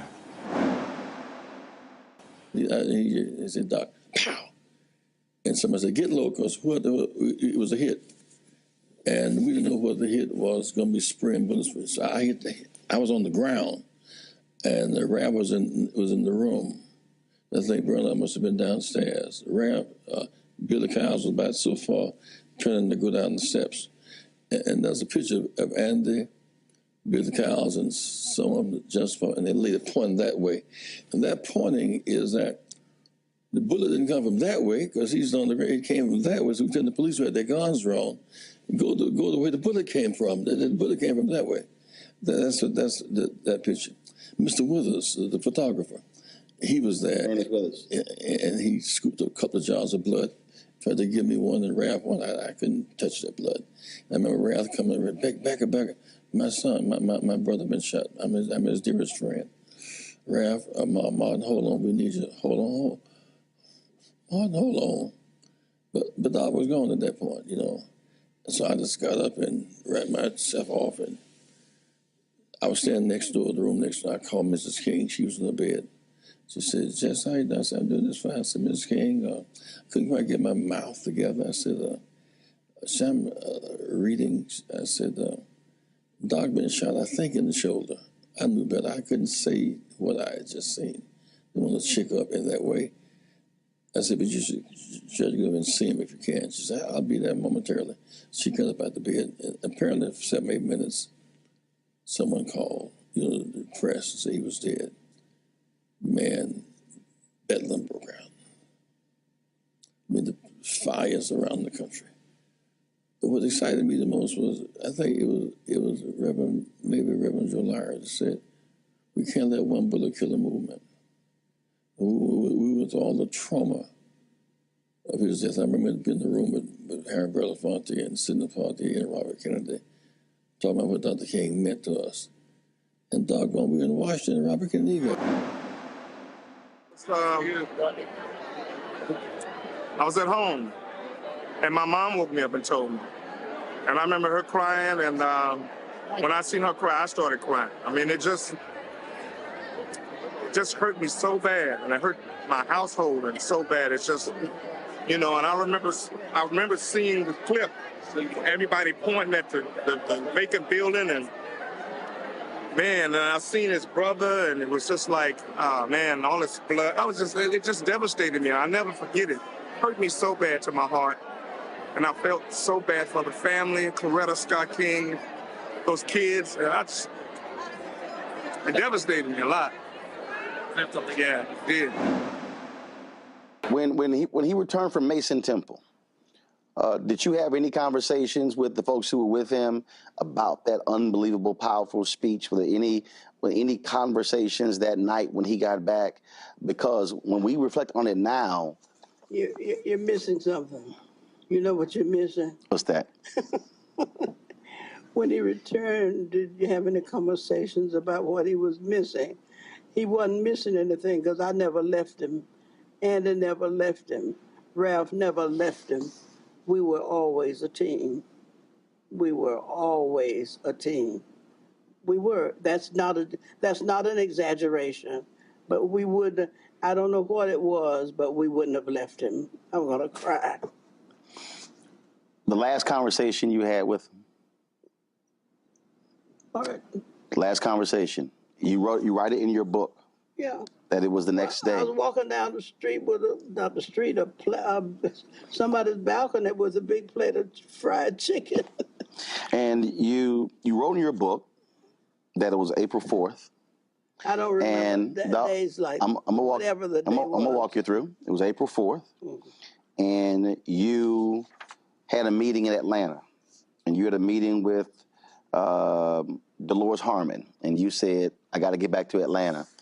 And Dr. King said, no, we need to talk about plans to training in Memphis. And you said, I got to get to Atlanta. And he kept telling you, you can get a later plane. And you said, I got to get back to Atlanta. And you said the last words to you were, get a later plane. And you left Memphis that afternoon. I do remember that I had left, but I also remember that I had a big plate of fried chicken from somebody's house. That in those days people would cook for each other. Mm-hmm. And this woman was glad to cook a plate of chicken, and she knew Dr. King was going to eat some of it. So he really loved eating that fried stuff. So there's nothing to talk about except he loved to eat fried chicken. What is it you would want to know?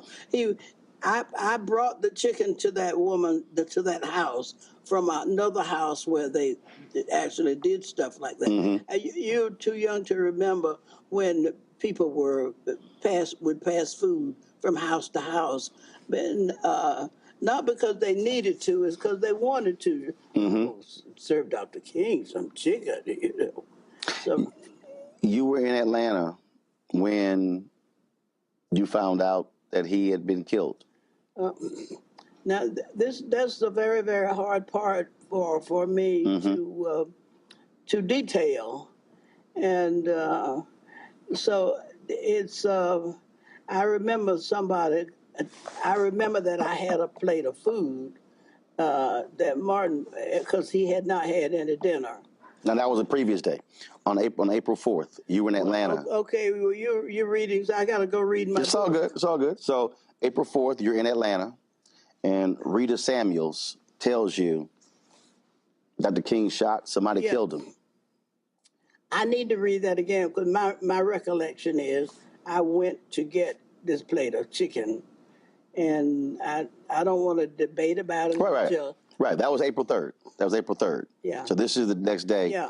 And I don't remember. I'm going to go get my copy down. It's all good. No, there's your copy right here. Yeah. And so Andrew Young called you, and y'all talked. Yeah. And you said, I wish I could have been there with him in that last moment, talk with him one more time, showing total support for what we were about. And he said, that's all right. And he was calm, and he was consoling you. And I reflected on what Martin had said to me that morning, get on a later plane. And you said, Andy and I both had an abiding love for Martin. We love him still. We both still cry sometimes as we remember. Yeah, so. Yeah. The closeness, I think, is what a lot of people don't really understand. How close all of you were. It was too late to do anything different. We were close. We were like I don't know what it is when you, maybe in the, I don't know, military or somewhere where people get connected and they stay connected. That's not a good analogy, really, because I remember taking him some food at that woman's house, and when I took the food, and I got to think about which happened first. Mm-hmm. You know, the shooting, or did I get the food in his hand, and things like that. Those are not details that I have held on to because I didn't need to. And you're the first one that asked me, about, that I used to talk about. He was walking down that corridor in the church with some. Staring at that lady's high heel shoes. You still miss him? Yeah. Yeah, I do.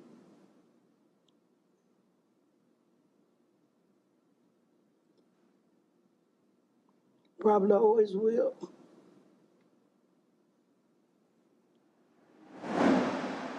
I was sitting in the kitchen having something to eat. The radio was on, and I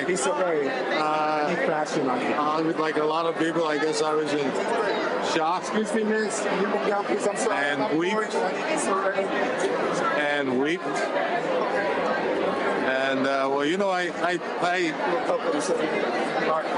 played Martin Luther King on the stage on Broadway, and so I got a chance to meet the family, spend time with a lot of the family. So it was a very special. Well, it was obviously a devastating moment for all of us. Martin King always talked about the fact that he would be shot down in the streets of the nation in the midst of this campaign. He started talking to us about that actually with the assassination of John F. Kennedy in November 63. Were it not for a promise you made to your wife, you probably would have been on that balcony. Well, who knows? Yeah. But y'all were meeting, y'all have all of these different. Well, as a family, we try to eat dinner together each night. So. And you told me, you said, yeah, I'll be home by 6. That's right. We agreed 6 o'clock dinner, and so I was on my way home. I was in the kitchen with Dorothy when we heard the news over a television set that Dr. King had been shot. At 6:01. Now I just left him, not too long before that. I was stunned when you said we immediately went back to work, that you did not really grieve until July. You said it was the work. That's right. Yes, that's right. Well, in the midst, like these terrible times in which we live, doing creative work on behalf of truth and justice, on behalf of people, on behalf of the wonder of life, on behalf of dissolving sexism and racism, doing work is one of the best ways for us to grieve. So I recognize that as a pastor, as a religious person. So yes, 9 o'clock Friday morning, we marched. And I worked through the night to be sure that we were going to be. I think I remember being shocked and stunned. Of course, the passing and the death of someone in the public space was not something that a 9-year-old considers. But I remember being affected by it, of it having an effect, of feeling a sadness, of feeling a loss, even at that age, that it was something, it was something huge and looming and dark and sad. I think that was the beginning of, what loss looks like. You dropped him off at the airport. And he gets out. As you think back, have you, I'm sure you have you just went back and just played every part of that? What he had on, what he said, last look, all of those things. Because that was the last time you saw him alive. Yeah. But let me tell you what happened. The day before I was at their home, Mrs. King was convalescing from recent illness. And she was there. Mother-in-law, well, Martin's mother was there, Martin and I.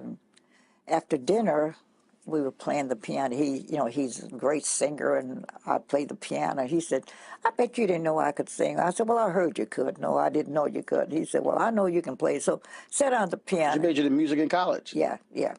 So we had such fun. We were singing and, just having a great time. When we separated, the evening ended, I went home and told him I'd pick him up the next morning, whatever time established. But Mama King called me that night about 11:30, and she said, I know you're taking ML to the airport tomorrow, but tell him something for me.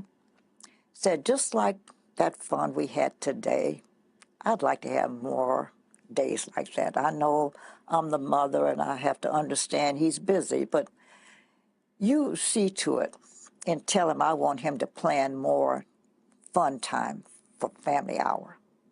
Will you do that for me? I said, of course. Well, I told him, I said, now your mother called me, and I told her she wants more of your time, and we're going to see that you do that. Well, guess what? About 3 or 4 o'clock Atlanta time, because Memphis was an hour behind us, he called her, talked to her about an hour and a half. She said it never happened before. Could you take your mother for granted? He knew she was going to be there. She was supportive of her. The son loved him dearly. But he didn't bother to call her. But when I saw her that first time that night, because I went over to check on them, she said, listen, when this pain subsides a little bit, I'm going to tell you how much I appreciate what you did. Because he told me you told him what I said. And that prompted him to call. And they had a big laugh about, here's the call. And he knew, I think, because he called his brother. He'd never done that before. Called him on the phone, I understand, talked a good time with him. He did a lot of odd things. I talked to him, and he said to me, why does my room number sound so familiar to you? I mean, to me, he said. And I said, I don't know, because I don't know what room you're in, because we'd switched hotels. And he said, it's 306. And I said, well, that's my house number. And I said, you've been here enough, so I guess you make it the relationship. And I said, oh, that all of these things were odd things that happened that day. April 4th. Uh-huh. It was early in the day that he called me. And then it called his mother, called his brother, and Andy said they were playing pillow throwing, whatever. After he came back from court, yeah, came in and they had a pillow fight. Yeah. And so he did a lot of things that day that were unusual, I understand. I wasn't there, I was here. But he did a lot of unusual things, Oh, I tell you something else that was most unusual. Coretta's favorite gift is red roses. And every birthday, her birthday's in April. April 27th is her birthday. Now, he left on, was March, I guess, when he left Atlanta. Mm-hmm. He bought her some artificial flowers and left them in the library of the house. And he told her to go get the flowers. And, no, he told the housekeeper to tell her, when he leaves, go get those flowers out of the library. She was angry. He said, did you get those roses? So she said, yes, but I'm mad about it. She said, why? He said, because they're artificial. And guess what he said to her? I didn't know whether I would be here on your birthday or not, but I wanted your roses to be here. Now, he died. That was April 4th. Well, that was April 3rd when he talked to her. Her birthday's April 27th. Mm. He said, I don't know whether I would be there in person for your birthday, but here are your red roses. She kept those roses a long time. Mm-hmm. 6:01 p.m., April 4th. Shots ring out. How do you find out? I was having dinner with the Grand Dragon of the Ku Klux Klan. And the maitre d' knew my relationship with the Kings, and she came over to the table and gave me a note. Well, we were talking. I was busy talking, and she said, did you hear about Dr. King? I just folded up the note and kept talking. She thought that was odd. She came back a second time. She said, I hate to interrupt your meal. She said, but I just heard on the radio he'd been shot. Well, that didn't bother me either because I'd been in his presence before when it was reported. We were in Los Angeles once. They reported that he had been shot. And we were in there getting ready for a nice, comfortable evening and a meal. Well, not just he and I, but, several of us were. Again, we had a big laugh about it. That they said, I think the guy had 8 sticks of dynamite and said, I think I got him, We saw it on TV. So I didn't think anything about it. I just talked to him earlier that day, and, so he was all right then. And I said, well, maybe I'd better go to the phone. I went to the telephone, and their private lines were busy. and that's unusual for all the lines to be busy. And I said to my guests, I think I'd better go over there. So I then drove over, and as I was getting to her driveway, she was backing out. The mayor was there and the police. They were taking her to the airport. And she said, oh, I've been trying. She left the window down. It was raining. She said, I've been trying to reach you. I've got to go to Memphis. Said, and she had a housekeeping staff, but she knew I had a special relationship with the children. She said, will you check on the children for me? I don't know what's going to happen. Because, see, when they called her, they didn't they didn't tell her he was killed. They told her he'd been shot and injured. So when you're driving up, you still think it's not true? Well, I think something must have happened in order for the mayor and the police. Right. Once as you're driving over, you're going, okay, we've heard this before, let me drive over. Yeah, right. But then when you turn that corner and then you see police and the mayor, that's when it hits you. Just something. Okay, something happened. Something did happen. Mm-hmm. And so you pull up, she rolls the window down, but she doesn't know that he's gone. That's right. She didn't know it. And it wasn't until she got to the airport that she got the call that, and I think the mayor got the call that he is gone.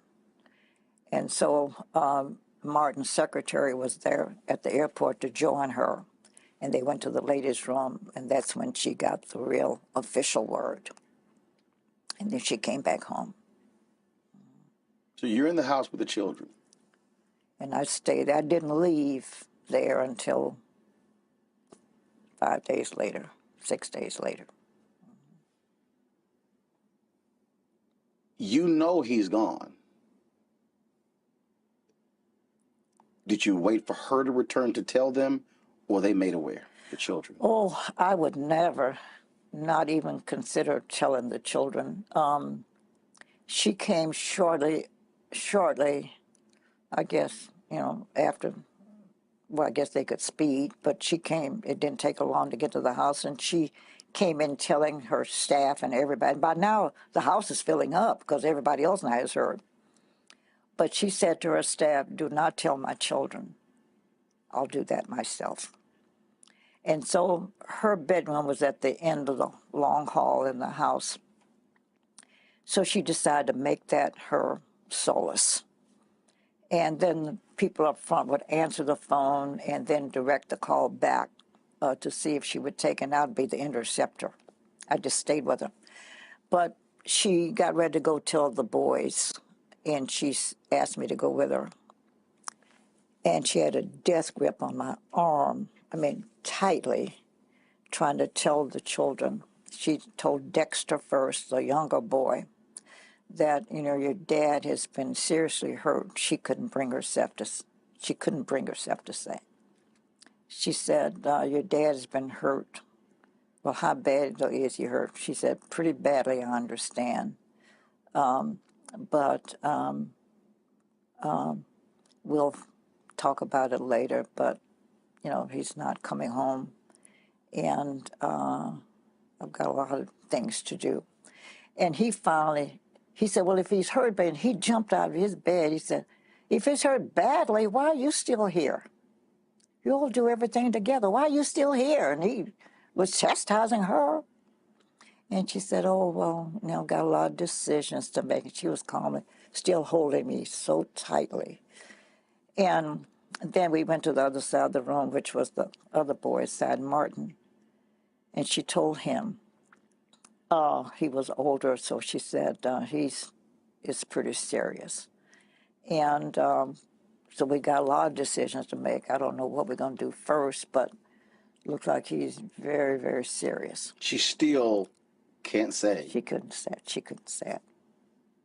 And he said, well, what must I tell my children? My friends at school tomorrow. So she said, well, you're not going to go to school, so you won't have to worry about that. And he leaped up. What do you mean? I have to go to school. Miss Davis said there'll be no cutting her classes. And I laughed later, not at that moment, but I said, oh, that teacher put fear in those kids, cut these classes.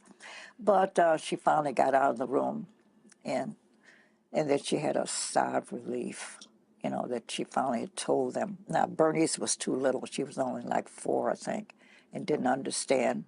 But Yolanda came in, And she sat on her mother's bed right beside her, and they embraced, crying, like, we're big girls, we're not going to cry.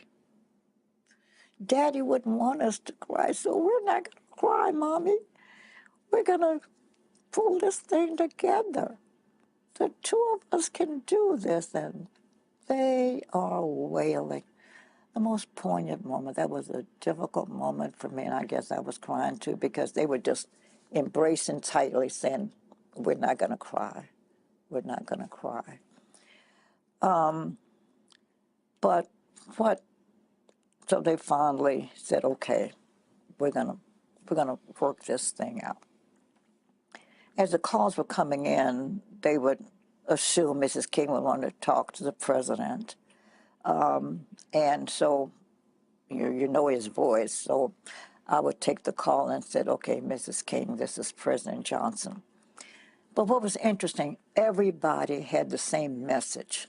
And it's the same one maybe you and I make, like someone dies, you said, if I can do anything, let me know. And meeting it, anything you need me to do, let me know. If there's anything I can do. Mm-hmm. Everybody had the same message except one call. Kennedy, Robert Kennedy. His call was the one that was different. He said, Mrs. King, it's obvious. Now, when he called, it was, in Atlanta, it was about 5 or 6-ish, and people started calling. And so up until now, it's almost 10. Mr. Kennedy said, it's obvious, Mrs. King, that you need more telephone lines because I've been trying to get you ever since the news broke. But and I'll make up a name because I don't remember the name, but Mr. John Jones is en route to Atlanta now to install 9 telephone lines for you. He'll be there at 12:30 tonight. He's en route now.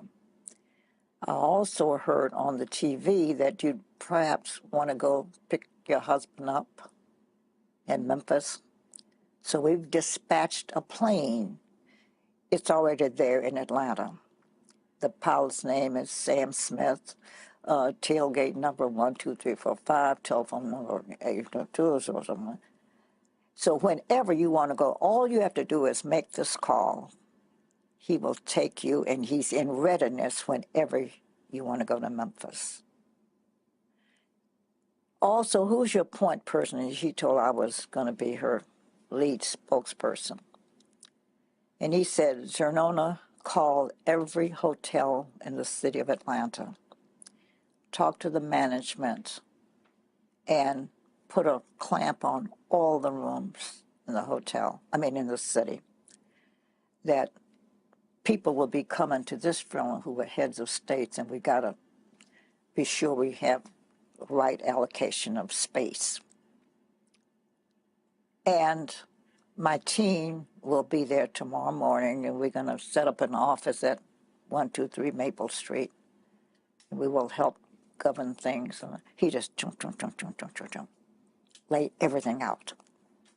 And we followed his rules. Because he had been through it. Mm-hmm. He said, we know how, we've got experience in this. We know what we're doing. And he was right. And I was there when Jacqueline Kennedy came, which was the expected moment. Two things happened. I mean, you got time for me to tell all this? Before I tell you about Mrs. Kennedy, I'm going to tell you about Nixon. He wasn't president at that point. He was the Republican candidate. Yeah, the candidate for Republican. He called our newspaper publisher and said, I know Dr. King's feelings on me, but do you think you could help arrange for me to come visit Mrs. King? My wife and I want to come make a call on her. And he said, no, I can't do it, but I've got a very good friend who's at her house, and he was talking about me, and she will tell me whether you can or not. So let me get in touch with her, and then I'll call you back. So he called me, and I said, I don't know, I didn't run it by her. Well, when I told her that, in the house there were people who said, oh, no, Dr. King would want to see him. And so they talked to her, saying, no, why don't you say no? Well, I had her last ear, so I said, Mrs. King, this is not a time for politics. Why don't you let him come? But let's lay some ground rules. No entourages, no press, no nothing. Just come. If he's making a personal call, then he personally can call on her. So she bought my advice and agreed. Called Mr. McGill and told him and said we wanted him to come unannounced. And sure enough, he came. But guess what happened? He came up, and we knew what time. They told us all the way. He's at the airport now. He's on his way. So we knew when to expect him. And when he came here, I went to the door, the front of the house. He came in a beige, I don't know cars, but like also a Chevrolet, something like that. It wasn't a fan. I don't want to offend anybody, but it was a small car. And I ushered him in. Well, he was by himself, but he said, Mrs. Nixon was coming, but he said that they got a call that one of the girls got sick and she had to rush to New York. He said, so he sat by her bed. That's where she received her gift. She said, on her bed, we had a chair, and he sat there face to face and told him he knew how Dr. King felt. He said, but this is not political call. My wife and I were coming, and he went on to tell why she knew. He said, I have brought with me a check, a personal check, that we are feeling the grief, and because we are Americans, we have to take some responsibility for this. So as our personal expression of sympathy, we want to educate all 4 of your children. And this check that we have here will cover their expenses wherever they go. There's enough money to educate all 4 children. Nobody knows that story because I haven't told it but a few times. Then we were told that Mrs. Kennedy was coming, and then the day she was due, she said she couldn't make it. Then we got another call. She said now she does want to come. She said, I don't have the strength to make it. She had to release. She knew the pain of Coretta Scott King. You're getting my script ahead of me, because what happened is she finally came. And as I said, describing, you can get the picture of the house. The front door was up there. Coretta's bedroom was at the end of the hall. When she came, they told me she was here, so I went to greet her to bring her back. Roland, those 2 women didn't say one word to each other, verbal word, no word. Neither said hello. They didn't say anything. They embraced. That seemed like 20 minutes. Of course, it wasn't that long. But they embraced without a spoken word for an endless period of time. But you don't have to be smart to read their lips and their heart. The heart was saying, we know what you're feeling. You know, I know, we know. That was the most poignant moment, and it was the one time that I cried because I was feeling their language. It has to be hard for you because here you are. You go to the home. You're with the kids. She comes back. She asks you to be with her when she tells the children. You have to be her rock. Oh, yeah. So you can't grieve. You can't break down. You're taking the phone calls. You're doing. So how are you? Did you just sort of just go like Robert Kennedy? You just went right into work mode? Oh, yeah. Because I'm not even sure that I ever cried, come to think of it. I'm saying later, but I never got a chance to grieve because one of the things when she was trying to decide whether she's going to go to Memphis, and then right away I said, oh, gee, she needs clothes because I wanted her to look nice. She's going to be photographed wherever she goes. So the next morning now we were up, or the night went into morning. So by morning time, I told her I was going to go down and get some clothes. And I did. I went to a nice little shop downtown Atlanta that had nice clothing. And I told the man that I've come to pick some things for Mrs. King. I have no money. I wouldn't dare take time to ask her for a credit card, and I don't have any money, so will you trust me to pick what I think she wants, take it home, and if she likes them, we'll keep them, and I'll come back and pay. If not, I'll bring the clothing back. And he agreed to those terms. Well, I picked out a lot of stuff. Came home. As I was getting into the house, I had a man there who helped me because I had all these clothing. In the lobby, in the foyer of their home, were Belafonte and Stan Levinson. And Stan Levinson was the Jewish friend who'd been with him a long time. Very close advisor, Dr. King. Exactly. And said, what are you doing? I said, I wanted to look nice, so I bought a lot of clothes. And I told them the story. I didn't have the money. And they said, well, we wanted to look nice, too, and we know you know what she would look good in. They both gave me a credit card. Said, here, we don't care what you buy. Buy what you think you want for her.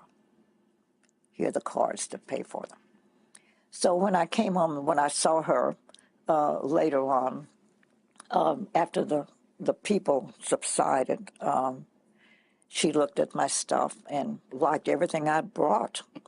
And I said, oh, I can go back empty-handed. So I said, and I told her the story. I had money.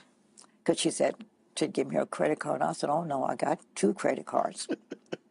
I went back, and guess what? The owner of the store said, you got a balance here? I thought he'd lost his mind. I'm the same one who just left you with all your clothes. And he said to me, I've come to pay for them. He said, listen, I'm a white man in America. And I have to take some of the responsibility of having the climate that created this. So the least I can do is cover the cost of the clothing. You have a zero balance, you know. And I had also designed her headdress. And I had gone down to our department store, which was Macy's at the time. And we had a laugh because they asked me what time was I coming. And I said, well, I don't know. I was so busy. I don't have a schedule. I don't know. He said, well, it doesn't matter. We'll stay here till you get here. The store closes at 5. So if you're not here, I said, can you find the back door? And I laughed. I said, I'm black. I know where all back doors are. So he said, you leave the back door open. I can come through the back door. Sure, if that's where, because the store was closed, I went through the back door and told the lady, this is what I think I want. I had never designed anything either, so I said, this is what I think I want. And so the lady agreed to, do it up. And I said, and don't stitch it, just kind of baste it. So, she's got to approve it, and she may not like it. And it was the time except for when Yolanda, the daughter, came in and I saw her cry. She never shed a tear. That woman was just strong, making decisions and moving, never cried out after that. But when she tried on the headdress, then she looked in the mirror. And I'm sure she's saying, now, this is what I'm wearing to my husband's funeral. And she broke down that time. But those were the only times she cried the whole time. In that whole long week, it was a week long. That was the week that was. I'll just call it that. As they say, rose in a fisted glove. Mm-hmm. When you went to the airport, you accompanied her to the airport to pick when his body was returned from? No. I didn't see the body until, let me tell you that story, because the day he was ready for viewing, because I've been doing a myriad of things, Well, they had announced that there was going to be a public viewing at 11 o'clock. At that moment, we were at the church. Coretta had to make some final revisions to the program. And so she went over to the church, and the security guard called her over there to say, Miss King, what must we do? Said there are thousands of people lined up here to see the body. And so what must we do? And she said, and it had begun a misting rain, and the worst kind of rain is a mist. It's just falling on you. She was such a kind, considerate, compassionate woman. She said, "Oh, well, let him go on in." And I said, "No, Coretta, you should see him first." And I said, the public will wait, but you need to see him first. And what good advice that was, because once we finished the church, we went over to view. And Harry Belafonte and his wife and I were the only non-family members. Everybody else, it's a large family. And I saw them when they came in. I stepped aside, and Coretta came down, and she had a faint response, like she was going to collapse. When I walked up to the bier, he looked awful. It looked as if someone had gone and just dug up a big glob of clay and slapped it upside his face. I was horrified. So I stepped over quietly to the mortician and said, "Sir, is there anything you can do to the side of his face?" He crashly said, "Miss, his jaw was blown up. That's the best I could do."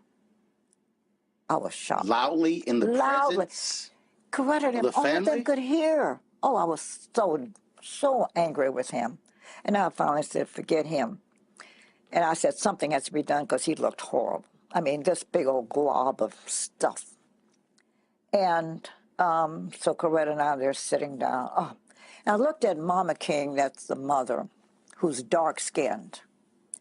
And then I saw Belafonte's wife, who was white. And back in those years, women always carried loose powder. And I was hoping that they had some. And I said, "Mama King, you got any powder?" She said, "Oh, yeah." She gave me her powder, which was dark. "Julie, do you have some?" And she said yes. Hers was white. So I took the two and stood over the casket, looking at Martin's face and making myself a little roux of a mixture. Belafonte came over, took his handkerchief, and put it around Martin's neck. And so I'm dabbing to see what I've got here, trying to match the other side of his face to get a balance to it. And I finally got it. And Coretta smiled. And so I'm brushing the excess off of Martin's face. And Belafonte and I never knew what happened to the handkerchief. It was his handkerchief he had taken out of his pocket. And the excess, we folded it up. But he was to stay there till midnight, and then we were moving him to the church for another viewing at 3 a.m. And so I did it again because the body oxidizes with air. And so I went and did it again. So I did it 3 times before the actual funeral. Martin Luther King, I believe at least a year before he was assassinated, began to understand that he had gone so far that it would be almost impossible for him to escape danger, if not death. And so we began to talk about it. And up until the very end, when that last night at the Memphis meeting of garbage workers, when he said he was ready, that's the way Christians like that think about life. They want to be ready when the time comes. And I think he was preparing himself. And yes, when he branched out into the Vietnam War and met criticism, when the Poor People's March did not materialize in the way he thought it would, and even then people thought he was out of his element, he began to understand that he was accumulating enemies in what we then call the power structure from all over the country and all over the world. And here's why I believe that Martin Luther King probably died at peace, because he had prepared himself for death. Describe for you April 4th, 1968. Where were you? What were you doing that day? I'll never forget that day. I believe, I remember, I think I almost woke up to it, to learn of it. And as much as we had learned of his encounters with danger, I have to tell you, Roland, assassination, I was not prepared for. I was young and married and just had my first child. And you know, for me, the civil rights movement would go on as some version of it forever. Yes, I knew King was in danger. And yes, Malcolm X had been assassinated. Mm-hmm. What I did not understand is that I was in the decade of assassinations, where when people disagreed with you, they would kill you. Kennedy, Malcolm X, MLK, JFK, Medgar Evers. Think about it. And that's 5 in 5 years. Of one decade. And what is not coincidental is that if you look at the decades of the 20th century, none was more robust in change. And in change, that brought results. It was as if the country had a cataclysm. A lot of change, a lot of reaction. Period, Roland. See, that started for me, that strangeness and that unbelievableness that that was happening to a lot of our political figures in those days. Started to me with the assassination of John Kennedy. Mm-hmm. You know, I never will forget that day in my life, or any of those days, because I was actually on my way to a business meeting when they came on the radio and interrupted and said they at that time they were just saying they thought he was dead, but he had been shot in Dallas. And I'm thinking, my God, this is the 20th century. And this is the United States of America. And you mean to tell me our president can be assassinated?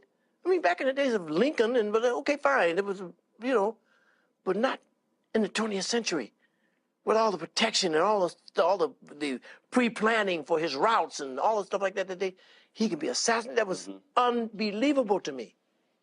I actually saw Robert Kennedy get assassinated on TV. I was watching that night, So Martin Luther King. Now, for Martin Luther King, who was Martin? Martin Luther King was the main warrior for the black people, as far as I'm concerned at that time,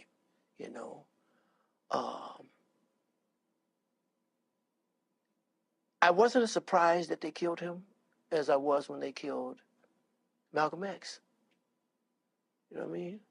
I wasn't as surprised because Martin was into a lot of stuff that a lot of people, bigots, hated. Mm-hmm. He was a marked man. I didn't expect it. I was hoping that it would never come to that, you know what I mean? But it did not surprise me because of who he was and what he was doing, Horrible day. Horrible, just, oh man, here we go again. Where were you? I don't even know where I was. I was in oblivion. That's where I was after that. I don't know where I was, but it was just, here we go again. When is this going? What's safe? Who's safe? You know what I mean? What were you doing that day? What was the day like? Oh, yeah. Every day was a day of mobilization. We would meet with the men to the degree if there was any progress. We'd report on what that was. If there were any unusual things happening, fill them in on that. If there are any questions they had or decisions they need to make, to try and get that done.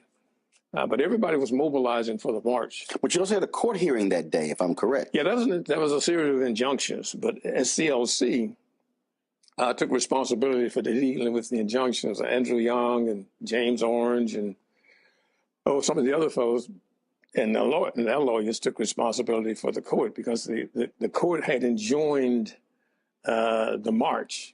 Mm-hmm. It had not enjoined the mobilization and community action work that we were doing. So that day goes along. Go throughout the day, get to the evening. Where are you? I'm at the headquarters building of what was called then the minimum salary building of the AME Church, which is a building next door to where our mobilizing headquarters were, which was Cleveland Temple. In the evening, I lose track of the time, but the word came over the radio that Dr. King had been shot on the balcony at the Lorraine Motel. And among all the unbelievable things that you just refuse to accept, this was one of them. So you hear this on the radio. So a co-staffer and myself, we were like 5 minutes from the Lorraine Motel. We jump in the car and we come around here. And by the time we get here, police were already here, keeping people out as opposed to keeping people in. And this whole evening was just one that we had difficulty believing. Dr. King, as prominent a leader as he was, to be shot on the balcony made no sense to us at all. It was not like he was a stranger in town. He should have, and perhaps did have, as much security as you could have. But the evening ended with not only with the shooting, but with him being taken to the hospital. Our responsibility then was to make sure that nobody else was injured. I mean, the city obviously was just outraged, and our job was to make sure that the people, got home all right, didn't confront the police or anybody else with any activities that would cause there to be more harm. And then to reconvene a meeting of all the partners in this thing to talk about where do we go from here. You get word that he's died. Where are you and how do you react? Well,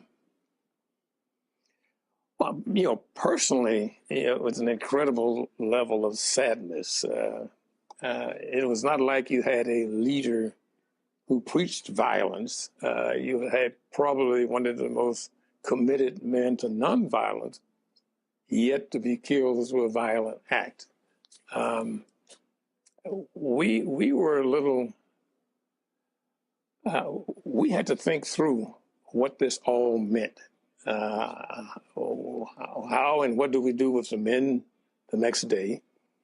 How do we handle the notification across the country as to what was taking place in Memphis, and at least whatever advice we were going to give to other folks, how they should react. And clearly, the country was beginning to go up in smoke. The anger that was across their major urban areas was just incredible.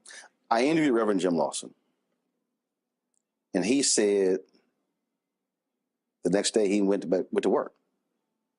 He said, we literally did not have time to stop. And he said it wasn't until either July or August that the grief hit him. He said, but literally, he was completely in work mode. Well, I think that's typical of everybody, and certainly Jim, who was such a major part of this. We had 1,300 men, 1,300 families. Who knows how many children that were a part of all this. We had a community by now that was totally mobilized in support of them. There needed to be direction given. There needed to be a conversation with the leaders. There needed to be addressing the young people, many of whom had become reluctant supporters of the strike, but they were supporters. We had to at least make sure that no one gave a reason for added violence against any community members. And to try as best as we could to prepare for what ultimately became a major march on behalf of Dr. King himself. And we were getting deluged with calls from all over the country of people who really want to know, is it real, is it true, is it, et cetera. I distinctly remember a call from Byatt Rustin, who was on a radio show in Westchester County someplace, where people were equally upset And I think Biden mentioned on the radio, if you want to do something to help people in Memphis, send $1. And the outpouring of concern and support, in a day or so, we felt down here where there was duffel bags, army duffel bags filled with dollar bills that people were so impacted by this. But as Jim said, we didn't have time to stop. We almost went from his death mode to mobilizing for this major march that we got committed to. And I believe we had 40 or 45,000 people show up for that march. We had to deal with what was going to take place in Atlanta. And to their credit, the men, while they regretted and was suddenly upset by Dr. King's assassination, they remained committed to their goal. And they organized themselves. They made their own decisions about how they would respond on a city basis. I can remember we were a little concerned about whether or not we wanted to take the marches back downtown. A minister here in town whose name may be lost in all the history, Reverend Henry Starks, who took just personal responsibility for organizing and mobilizing the march to dramatize to the business community and certainly to the city leadership that these men were committed to this. And I think we wanted to take a day off, but the men asked us, aren't we going back downtown? Aren't we going to march today? And for those of us who were staff, we had to really not only pick ourselves up, but to try and understand that, this was a tragedy that happened in the course of a major movement, and understand that Dr. King was certainly aware of the risk, but he is also committed to the... It's kind of hard to describe because I was a single dad at the time and my boys. To me, it was just such a loss of, I don't want to say hope because that's not quite it, but the possibilities that could happen. I just done the Martin Luther King story with Paul Winfield and Cicely Tyson a few years before, and it was just devastating. I was in Detroit and trying to sit my kids down and say this doesn't change the possibilities. It's just very hard. It's just very devastating. And it was the whole town. I remember it was just, I don't know, it was like the wind that was just taken out of everything. What should folks, we're going to commemorate it, but what should folks do April 5th this year? Because folks, we have these events and people remember things on those lines, but what should be the call to action? Well, I think the real call for action, as far as I'm concerned, is stepping toward the things that we want. As I know we keep fighting for the things that we're opposed to, and we have to be aware, and I don't take any of that away. But I think now it's about being an example, reaching out to each other, which is why this tonight is so important, to be a part of the community, to be embraced by our own communities. So I really hope that we will remember to include each other, because we have ways sometimes of getting a little exclusive. And I don't think that's what King was about or the legacy was about, but we really need to include each other. We get really caught up in a lot of diversity. That's a wonderful thing. But for us, I think we need to embrace our brothers. I had finished shaving and was standing on the balcony, and there was some staff down on the ground, and Ralph was putting aftershave, Aramis aftershave on, when he heard what he said sounded like a firecracker, and then he looked down and saw the soles of Martin's shoes, and he ran outside, and the staff was up crying and all carrying on. And he said, stop acting like sissies. Call the ambulance. Call the ambulance. You don't have time to cry. Call the ambulance. And he called the ambulance. And when they got there, the ambulance came.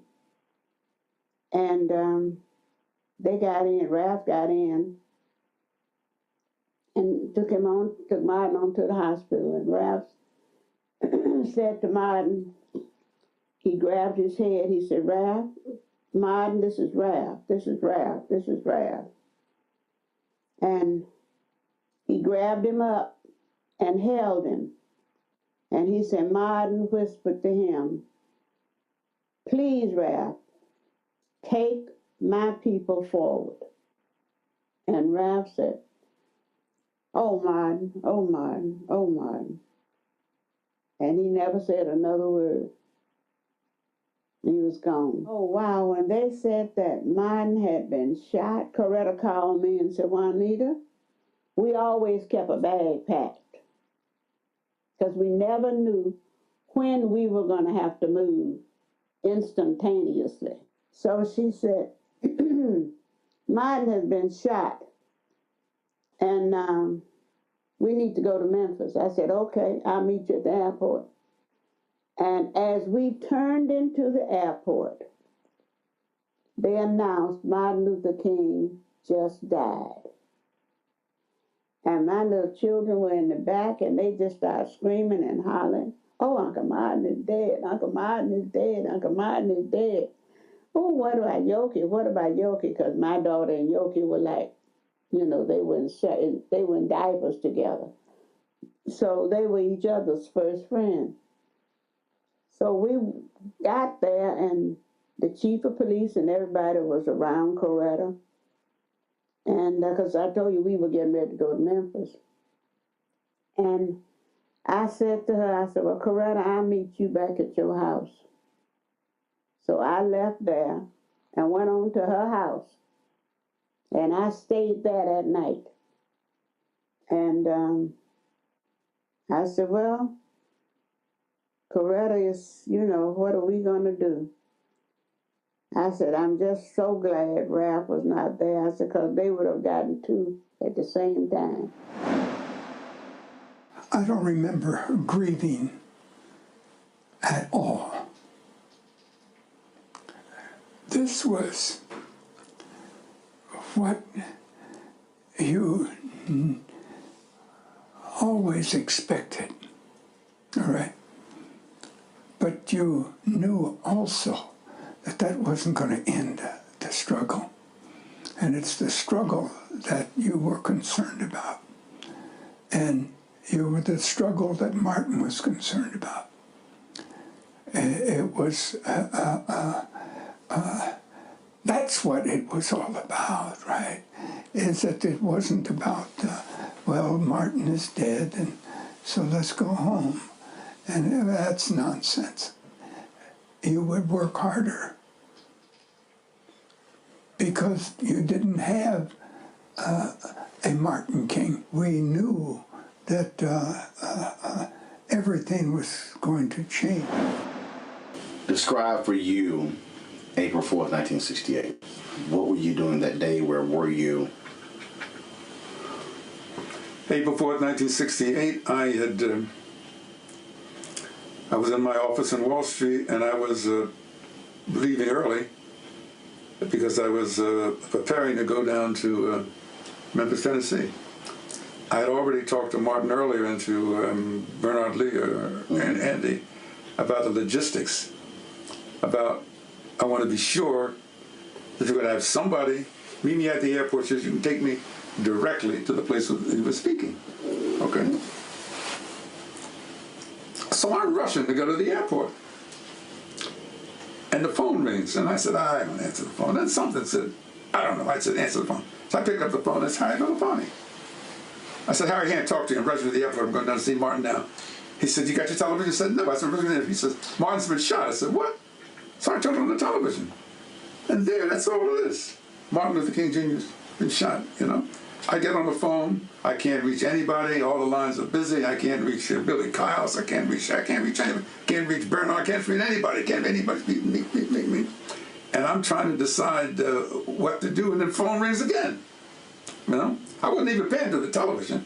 The television's in another room, and I'm trying to get through on the phone. Harry Belafonte, he says, Martin's dead. And he says to me, well, what are you going to do? And I said, well, what do you think I should do? He said, I don't think you should. Harry says, I don't think you should go.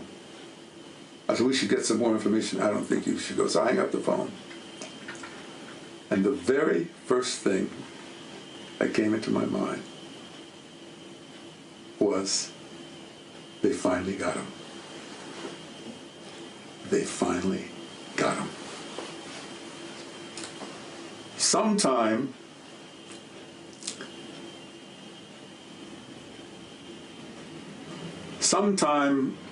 our book ended. Sometime between April 4th, 1967 and April 4th, 1968, I had come to the conclusion that it was not a question of whether Martin King would be assassinated. It was only when. And I discussed it very closely with Stanley Levison. And he said, well, this has always been a danger. I know. I said, no, Stanley, you don't understand. Something new has happened. He said, yeah, I agreed. No, but I was really, you know, also angry. And so when that happened, they finally got him.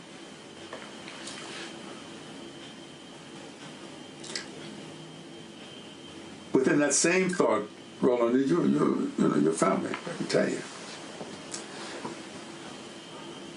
I wondered to myself, I said, I don't think I can stay in this country. It's fine, it's fine. I'm having a conversation.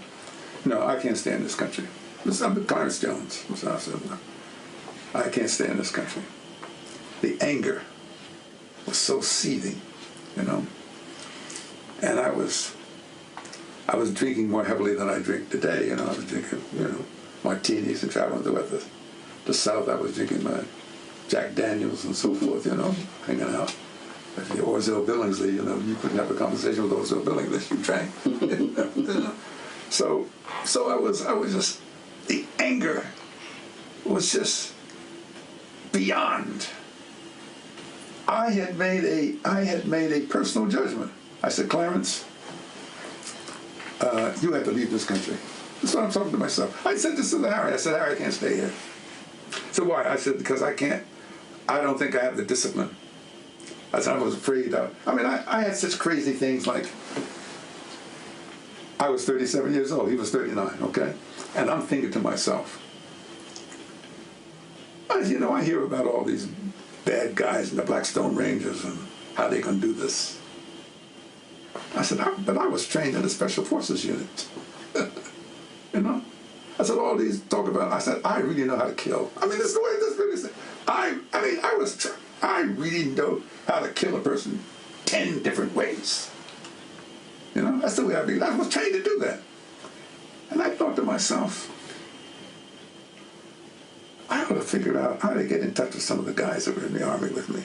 And so this is how you asked me this question. I began to think crazy things. I began to think crazy things. I think, you know, maybe I ought to go out and talk to the, so help me God, maybe I should go out and talk to the Blackstone Rangers and so forth. I said, you know, they're probably going to see me in my suit. They're going to say, who were you? But when I finished talking to them, I said, no, all you guys are walking around bad with your little guns and so forth. You don't know how to do a damn thing. I said, what you need to do, I mean, this is the way I was thinking. I said, I need to think whether or not, you know, I mean, I was influenced by Che Guevara in my writings. I was, you know, all these things. I mean, Che Guevara can do it, and Castro can do it, you know, and if Ahmed Ben Bella, I was going through the, you know, I was going through all the liberation people. I mean, it's sort of crazy. Like, who am I, this middle class educated lawyer? But I had some training. I mean, I was training. And so I said, that's what we need to do. I said, everybody else is out there selling wolf tickets because they don't know how to do it. I said, they don't really know how to kill, but I know how to kill. And that's so help me God. So I said, I'm going to see if I can be. And then when I began to think of myself, I said, I can't believe I'm thinking this way. Okay? And I shared a little bit of that with Harry Belafonte and another fellow, a good friend of mine out in I told Al Sampson and Betty Johnson in Chicago, you know? Bennett said, calm down, calm down. He said, if you want to sit with the Blackstone Rangers and so forth. So I had to, I went, after the funeral, so forth, I had to get out. I think I went to France and Italy for a little while. But the anger was so intense. It was so intense. They finally got him. Now, by the way, February 15th, I'm sitting with James Comey in his office, former FBI director. I'm sitting with him for about an hour. I got some nice pictures with him. And finally, after we talked about the FBI and so forth, and I said, the last 10 or 15 minutes we're together, it's like, there's a big, long table between us. He's sitting over here and I'm sitting here. And I said, Mr. Director, he says, call me James. I said, well, Mr. Director, I said, there's one thing I want to talk to you before I go. I said, it's about the assassination of Martin Luther King Jr. I said, I know the Warren Commission, some kind of commission, you have these files, and I think maybe some of the files are not even going to be opened up until a later date. And I said, you don't have to say anything. I said, I just want to tell you something. I said, now, some of the King children went into the prison, and they actually talked to James O'Reilly, and one of them, Dexter, they said, no, I don't believe he killed my father, Well, I believe that James O'Reilly pulled the trigger. I think the evidence is abundant that James O'Reilly pulled the trigger of the rifle to kill Martin Luther King Jr. But James O'Reilly did not wake up in the early morning of April 4th, 1968, all by himself and say, today is the day I'm going to kill that King nigger. No. Martin Luther King Jr.'s assassination was a result of a cold, calculated, premeditated conspiracy to kill him.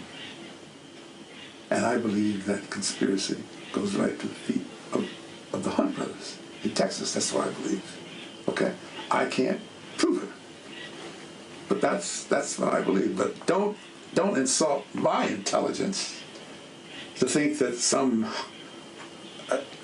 hardly limited educated James O'Reilly, he had a map of Canada, so he didn't have any education, he didn't have any geography. Where did he get? He didn't know that. It was clearly he was so forth, And so he leaned over to me and says, you have some very strong opinions. I said, yes, I do. So I said, you and the government may think that the case is closed, but I don't think so. And he said to me, you didn't hear me say the case was closed, did you? I said, no. You didn't hear me say the case was closed, did you? I said, no, sir. Deep, right? And by the way, I mean, you don't know, I'll tell you. He has a huge, Comey had a huge desk in his office. Mm-hmm. Had a glass top on it. Under the corner of the glass top is a photostatic copy of the memo from Robert F. Kennedy, from J. Edgar Hoover, mm-hmm. to Robert F. Kennedy, asking the authority to wiretap Martin Luther King Jr., in which the Attorney General had to countersign it, and it shows, okay, do it. Okay, do it.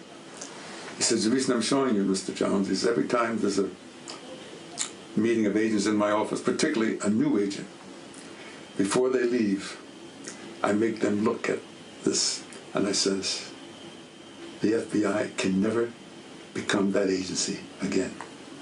Describe April 4th, 1968. What were you doing? Where were you?